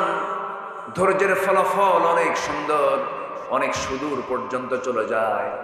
ধৈর্যহীন হওয়া যাবে না। বন্ধুগণ, সংসার জীবন গড়তে হলে ধৈর্যটা আগে থাকতে হবে। ধৈর্য ছাড়া সংসারও টিকবে না। কয়েকদিন আগে আমাকে এক মহিলা ফোন দিয়ে বলে, হুজুর, আমার স্বামী সকালেও তালাক দেয়, সন্ধ্যাও তালাক দেয়। আমি কি আসি না নাই? কি শুনতেছেন আপনারা? শুনছেন? মানে মহিলা বলতেছে আমার স্বামী রুটিন ওয়ার্কের মতো সকালেও তালাক দেয়, বিকেলেও তালাক দেয়, আমি কি আসি না নাই? বলে তালাক দিয়া শেষে আবার আমাদের কাছে এসে বলে, হুজুর কাম তো সারছি, দুটো মেয়ে আছে, ভুলটুল হয়ে গেছে, হুজুর রাগের মাথায় তালাক দিছে, হুজুর বউটা কি ফেরত নিয়ে আসা যাবে না? মার্ডার করে কয় ফেরত নিয়ে আসা যাবে না। এরকম বহু স্বামী স্ত্রীর পরিচয় বহন করে তারা সংসার করছে, কিন্তু রীতিমতো জেনা হচ্ছে। এমন সংসার আছে না নাই? প্রত্যেক গ্রামে দুই একটা করে খুঁজে পাবেন, এগুলো আছে। এই আছে না? আসতে বলবেন না, আছে না নাই? সবাই জানে যে তালাক দিছে, এরপরে সংসার করছে, জানে এগুলো সব হচ্ছে রাগের ফলাফল। এত রাগ কেন? মুখে তো তালাক শব্দ আসে কেন? মায়েরা কি মাহফিল আছে নাকি? মায়েরা কি মাহফিল আসছে? বলি আলহামদুলিল্লাহ। জি, তালাক শব্দ পুরুষের মুখে থাকবে কেন? এটা আইনের ভাষা, আপনি কেন মুখ দিয়ে বলবেন? আপনাকে অনেক কাজ আছে, দরবার আছে, সালিশ আছে, বৈঠক আছে, মুরব্বীদের নিয়ে কথাবার্তা আছে, 3 তুহুরে 3 তালাক আছে, তালাকের পদ্ধতি আছে, তালাক নামে একটা সূরা আছে। কিছুই না জেনে না বুঝে নিজের মুখে আইন তৈরি করে আপনি তালাক মেরে দিলেন। এই জাতীয় বদভ্যাস যারা আনবে, এই জাতীয় মানে জুলুম যারা করবে, উচিত হচ্ছে তাদেরকে ওই যে বাঁশ গাছ আছে না, বাঁশের যে ডালগুলো আছে, ওগুলো কি কঞ্চি, বাঁশের যে কঞ্চিগুলো আছে, যে চিকন কঞ্চিগুলো একদম পাকা বাঁশের, ওই কয়েকটা কঞ্চি এক জায়গায় করে পিছন দিকে মারা হয়। বেকুবগুলো আকাম কুকাম কুইরা পরে কান্দে, পরে আর কোনো থা পায় না। আল্লাহ তাআলা এই ধৈর্যহীনতা থেকে আল্লাহ পাক এই জাতিকে হেফাজত করুন। জোরে বলি আমিন। আরো জোরে আল্লাহুম্মা আমিন। এগুলো করা যাবে না। ধৈর্য আনবেন, সব হবে। দোকানে কাপড় বিক্রি করতে নিছেন, গেঞ্জি বেচবেন, গেঞ্জি বিক্রেতা গেঞ্জি কিনতে আসছে, 1 গেঞ্জি দেখে না 10 গেঞ্জি দেখে? 10টা আগে দেখবে, এরপরে গেঞ্জি একটা দেখে সে নেবে অথবা নেবে না। হয়তো 10 গেঞ্জি দেখার পরে পছন্দ 10টার মধ্যে একটা হয় না, চলে যাচ্ছে। আপনি কি করবেন? এই দিকে আয়, এত দেখলি কেন এখানে বলতে পারবেন? ব্যবসা হবে? ব্যবসা হবে না। সব জায়গায় ধৈর্যের দরকার। এই পৃথিবীতে যত পয়গম্বর ছিলেন, সব পয়গম্বররা ছিলেন হলো ধৈর্যের পিরামিড। আদম আলাইহিস সালাম থেকে শুরু করে আমার রাসূল পর্যন্ত সমস্ত পয়গম্বররা ছিলেন সবাই ধৈর্যশীল বান্দা। চরম ধৈর্যের পরিচয় তারা দিয়েছেন। আদম আলাইহিস সালাম জান্নাত থেকে দুনিয়াতে নেমে ধৈর্যের পরিচয় দিয়ে শত শত বছর চোখের পানি ফেলে ফেলে যে দোয়াটা করেছেন, কান্না করেছেন, যারা পারেন সঙ্গে পড়ুন, রব্বানা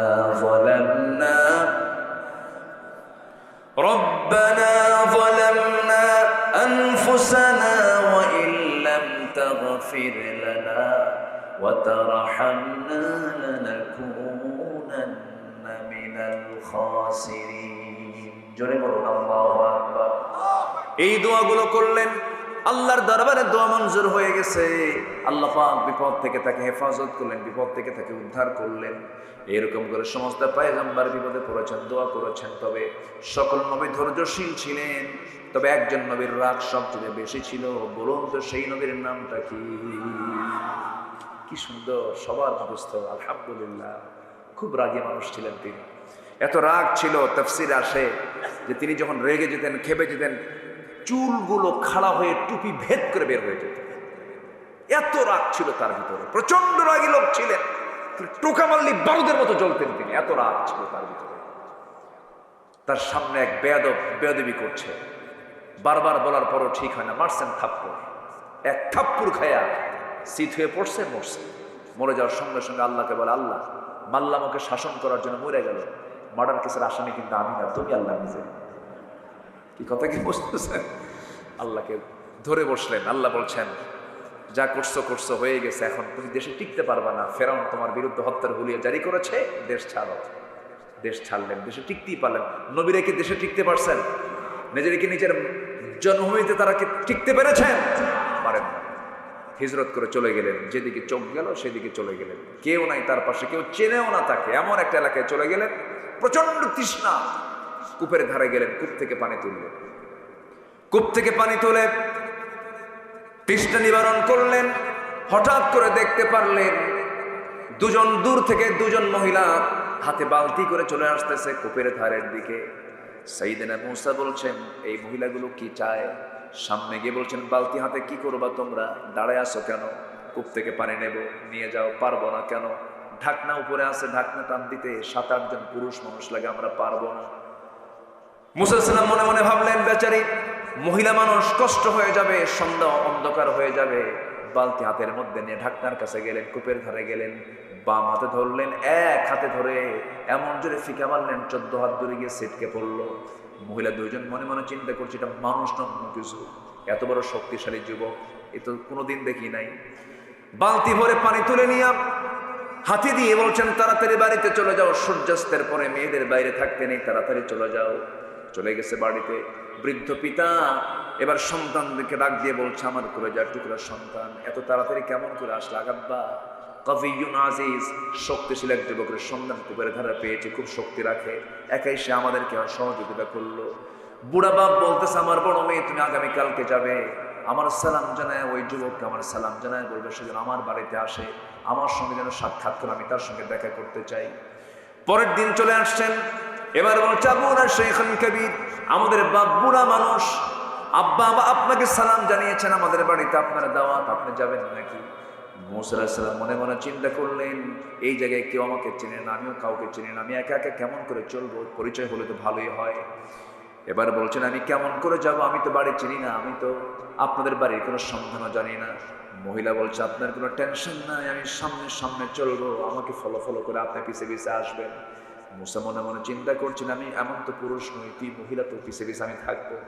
তিনি একটু খেপে গেলেন, রেগে গেলেন, বলছেন, ও মহিলা, তুমি আমাকে কোন পুরুষ মনে করতেছো জানি না, আমি এমন পুরুষ নই যে মহিলার পিছে পিছে আমি দেখে দেখে ফলো করে যাব, তা না। আমি মূসা, আমি একজন পুরুষ মানুষ, আমি সামনে সামনে চলবো, পিছে পিছে আসবে তুমি। আমি শুধু ভুল করব যখন দুইটা শব্দ তোমার মুখে থাকবে, ডানে যদি যাই কিন্তু যেতে হবে বামে, তখন বলবো বাম আর ডান, বাম আর ডান, এর বাইরে একটা শব্দ তোর শোনা আমার জায়েজ নাই, খেয়াল রাখবি। আল্লাহু আকবার।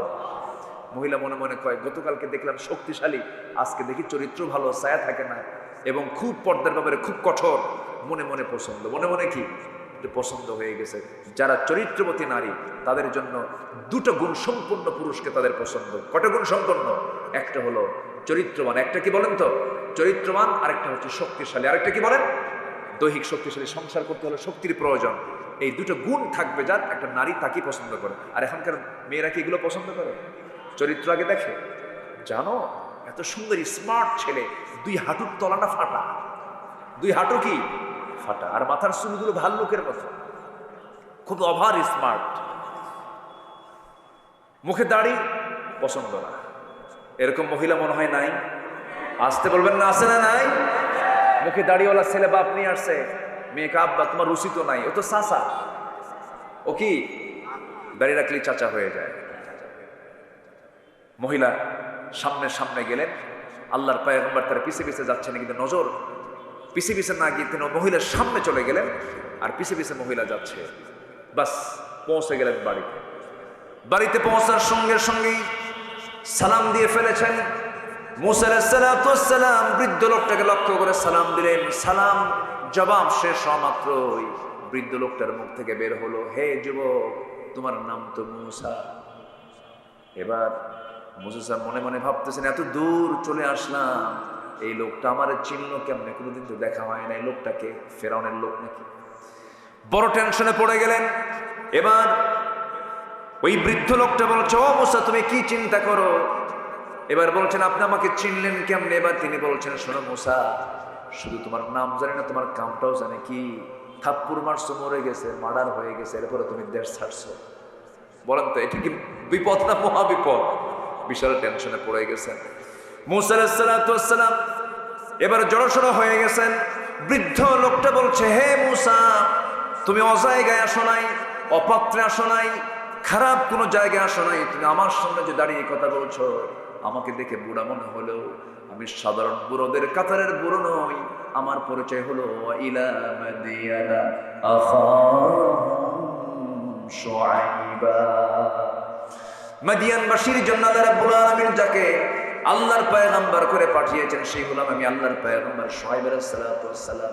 খুব খুশি হয়ে গেল, আহারে আমার কিসমতটা কত ভালো, নবীর সামনে আমি দাঁড়ায় দাঁড়ায় কথা বলি। তখন মুসা কিন্তু নবী হন নাই, মুসা কিন্তু নবী হন নাই। নবীকে পেয়ে তিনি খুব খুশি হয়ে গেলেন।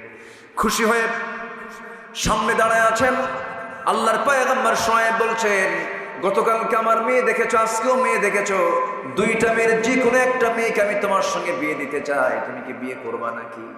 এত বড় একটা অফার কেমন করে প্রত্যাখ্যান করবেন? তিনি সঙ্গে সঙ্গে রাজি হয়ে গেছেন, হ্যাঁ আমি এখনই বিয়ে করতে রাজি আছি। এবার আল্লাহর পয়গম্বর বলছেন, আমার মেয়েকে যে বিয়ে দেবো, তোমার রেকর্ড তো ভালো না, কেন? থাপ্পড় মারলে মানুষ মরে, থাপ্পড় মারলে কি মরে? মানুষ মরে।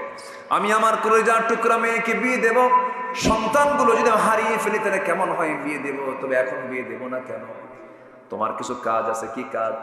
আমার কাছে যখন তুমি এসেছো বিশ্বাস করে, আমার কিছু কাজ তোমার করতে হবে। কি কাজ? সেই কাজটা হলো আমার বাড়ির যে ছাগলগুলো আছে এই ছাগলগুলো তোমাকে 8 বছর চড়াতে হবে, চষাতে হবে। 10 বছর হলে পরে মাস্টার্স কোর্স হয়ে যাবে, 8 বছর অনার্স কোর্স হয়ে যাবে। সঙ্গে সঙ্গে মুসা ইসলাম বলেন, ঠিক আছে, আপনি যেহেতু আল্লাহর পয়গম্বর আমাকে অর্ডার দিয়েছেন, 10টা বছরে আমি আপনার বাড়ির ছাগল চড়াবো। এই পৃথিবীতে যত প্রাণী আছে সকল প্রাণীর মধ্যে সবচেয়ে শান্ত ভদ্র একটা প্রাণীর নাম হলো ছাগল। নাকি সবচেয়ে শান্ত না? পাগলে কিনা বলে, ছাগলে কিনা খায়। এই ছাগল পালার দায়িত্ব পেয়ে গেছেন মুসা আলাইহিস সালাতু ওয়াস সালাম, যিনি অত্যন্ত মেজাজি মানুষ ছিলেন, রাগী মানুষ ছিলেন। 10 বছর ছাগল পাললেন তিনি। সর্বশেষ দিন ছাগলগুলো নিয়ে যখন তিনি বাড়ির দিকে রওনা করলেন, হঠাৎ করে ছাগল পাল থেকে একটা ছাগল একাকী একদিকে দৌড় মেরেছে বিচ্ছিন্ন হয়ে। এই ছাগল পাল রেখে মুসা আলাইহিস সালাম ওই ছাগলটার পেছনে দৌড় মারলেন। ইবনে কাসির এসেছে, তাফসীর ইবনে কাসির আসছে, তিনি দৌড় মারছেন। ছাগল দৌড়ায়, নবুও দৌড়ান। ছাগল যতই দৌড়ায়, বলেন তো, যে ধরতে যায় তার রাগ কমে না বাড়ে? রাগ বাড়তে বাড়তে 100 ডিগ্রি হয়ে গেছে। ছাগলটা থেমে গেছে। দুই পা দুই হাতের মধ্যে ধরেছেন, দুই পা দুই হাতের মধ্যে ধরে শূন্যের উপরে খাড়া করেছেন। এক আছাড় মারবেন, এক আছাড়ে দুনিয়া থেকে মেরে ফেলবেন, দুনিয়া থেকে বিদায় করবেন। কিন্তু লক্ষ্য করে দেখেন, ছাগলটা থরথর করে কাঁপতেছে, চোখে মুখে তার বিশাল ভয়ের ছাপ, লঙ্কব দিয়ে টপ টপ করে ঘামগুলো ঝরতেছে। তার মধ্যে দয়া হলো, তুই তো ছাগল, তোর মায়েরা লাভটা কি? মেরা তো কোনো লাভ নাই। আস্তে করে দুই পা দুই হাত থেকে ছেড়ে দিয়া ছাগলটাকে কোলের মধ্যে আদর করলেন। আল্লাহ বললেন, মুসা, তোমার রাগ কমে গেছে, আমি তোমাকে এক্ষুনি লা ইলাহা ইল্লাল্লাহু মুসা কালিমুল্লাহ।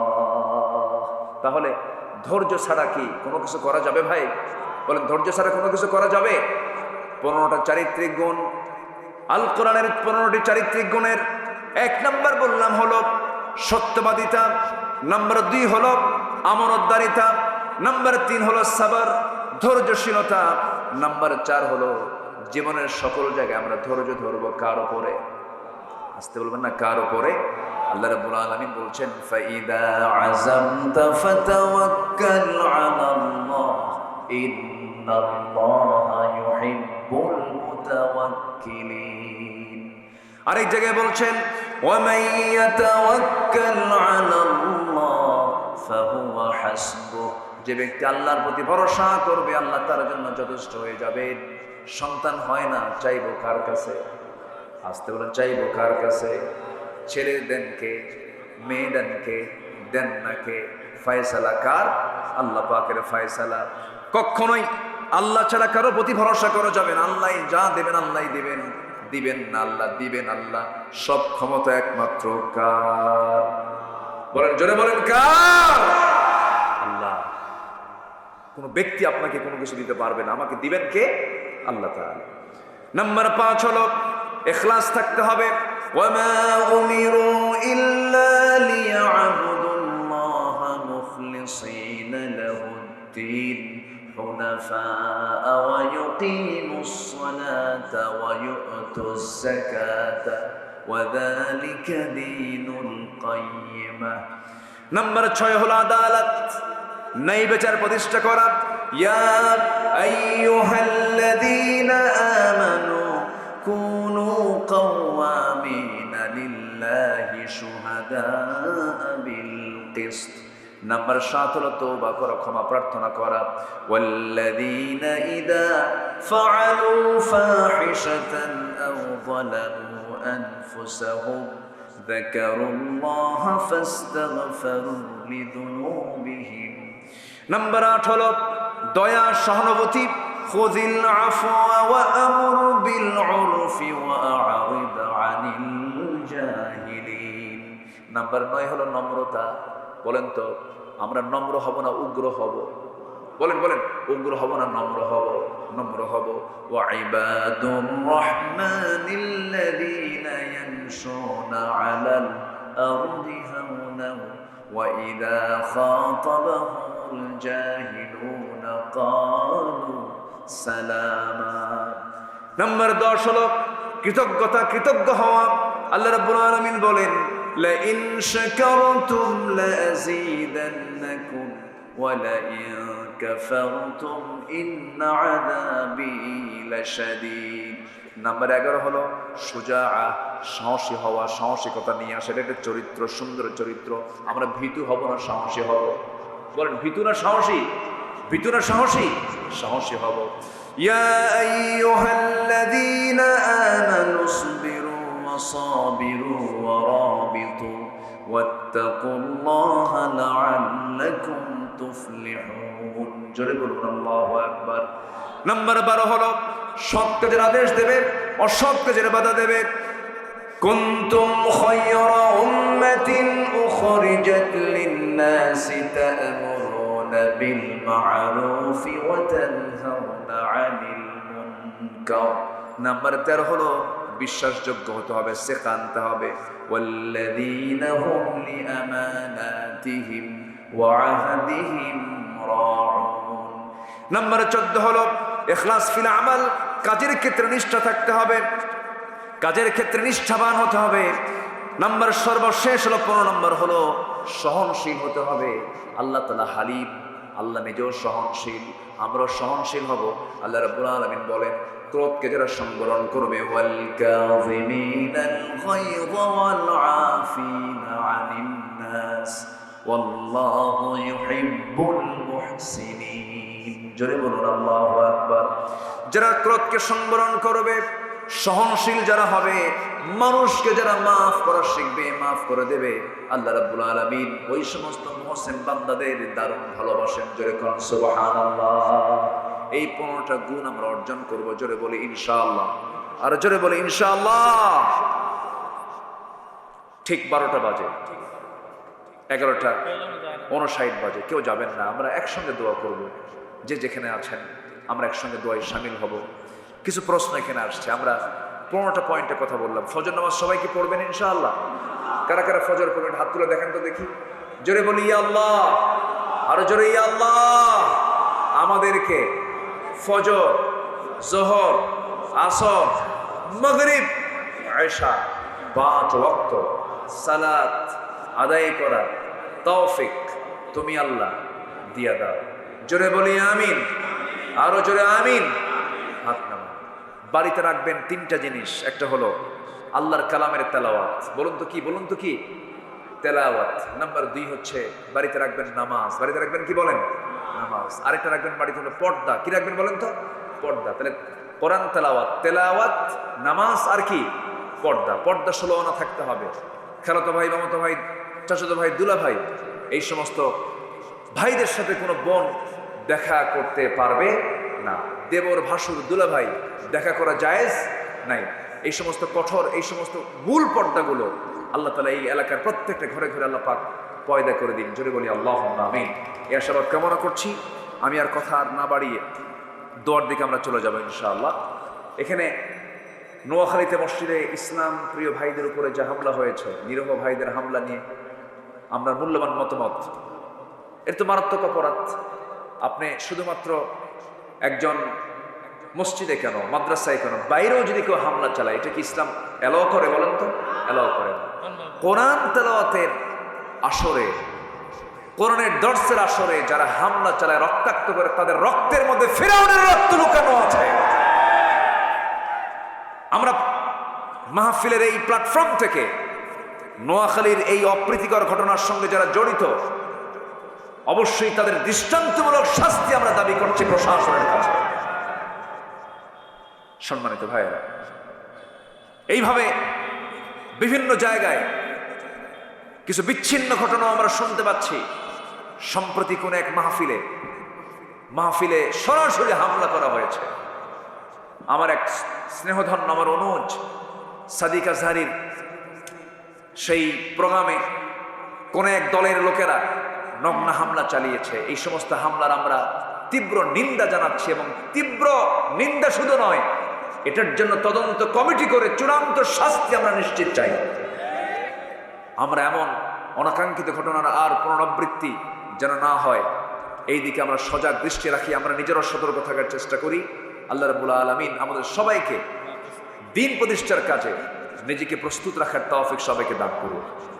আমার ডান পাশে যিনি বসে আছেন, আমার ভাই জাহাঙ্গীর ভাই, আপনার গ্রামের নামটা কি জানো? কোদলাপাড়া। দারুল কোরআন হাফিজে একটা এতিমখানা তিনি চালু করেছেন কোদলাপাড়ায়। উনি এটার প্রতিষ্ঠাতা, ফাউন্ডার। সবাই দোয়া করবেন আমার প্রিয় ভাই জাহাঙ্গীর ভাইয়ের দারুল কোরআন হাফিজে এতিমখানা মাদ্রাসাকে আল্লাহ তাআলা কবুল করুন। দেশ জাতি গড়ার জন্য যে উদ্যোগ নিয়েছেন, এই উদ্যোগকে আমরা সাধুবাদ জানাই, এবং উত্তরোত্তর আমরা এই প্রতিষ্ঠানের উন্নতি, আমরা অগ্রগতি কামনা করছি। জি, আগামী 13ই ডিসেম্বর একটা মাহফিল সেখানে উনি নিয়েছেন, সেখানে আমির হামজা উনি সেখানে থাকবেন। সবাই সেখানে 13ই ডিসেম্বর তো বহুদূর, আপনাদের আগাম দাওয়াত দিলাম। জি, ইনশাআল্লাহ আসুন, আমরা যতটুকু হয়েছে আমরা বলে ফেলি আলহামদুলিল্লাহ।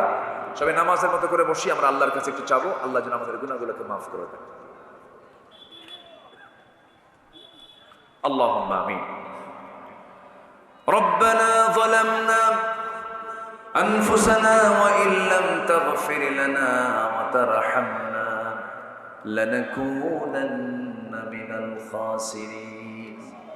لا تزغ قلوبنا بعد إذ هديتنا وهب لنا من لدنك رحمة إنك أنت الوهاب।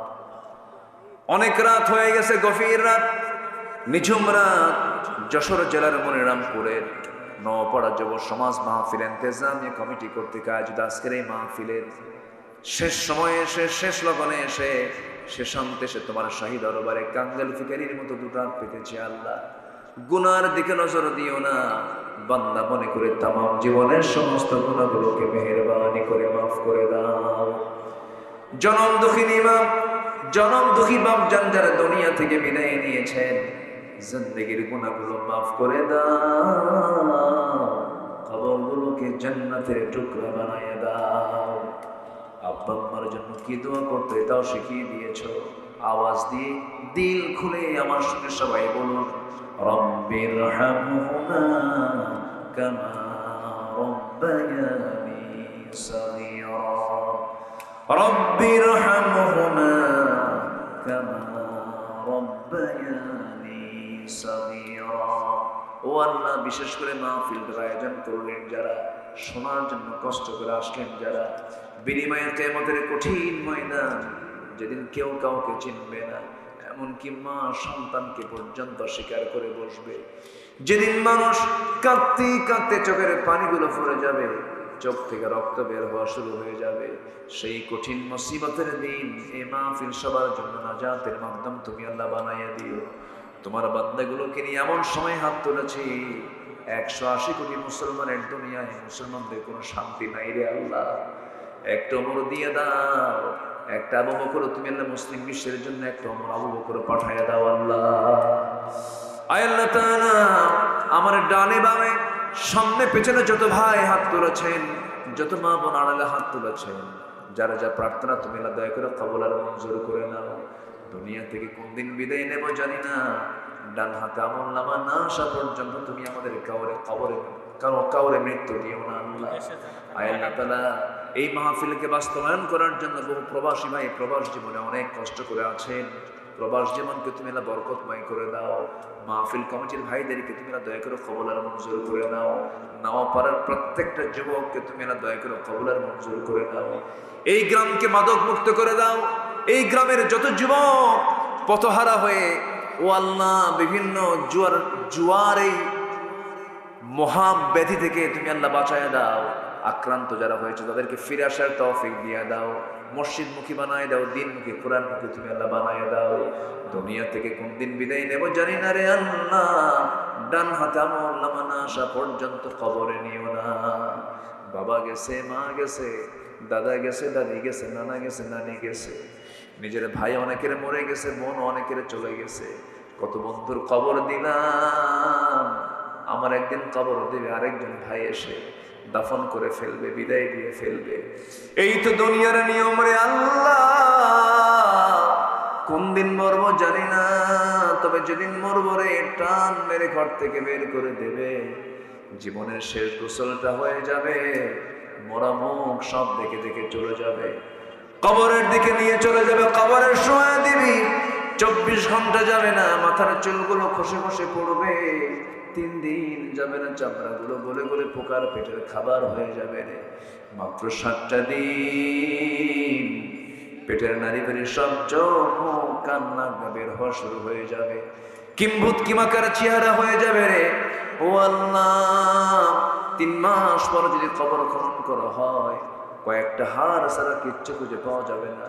এই তো হলো দুনিয়ার নিয়ম। তোমার দরবারে ফরিয়াদ করি, ও আল্লাহ, তোমার পছন্দের গোলাম না হওয়া পর্যন্ত মরণ দিও না। মরণের সময় যখন চলে আসবে, জবানি জারি করে দিও কালেমা কালেমা তাইয়্যিবা লা ইলাহা ইল্লাল্লাহ মুহাম্মাদুর রাসূলুল্লাহ। আসসালামু আলাইকুম ওয়া রাহমাতুল্লাহি ওয়া বারাকাতুহু।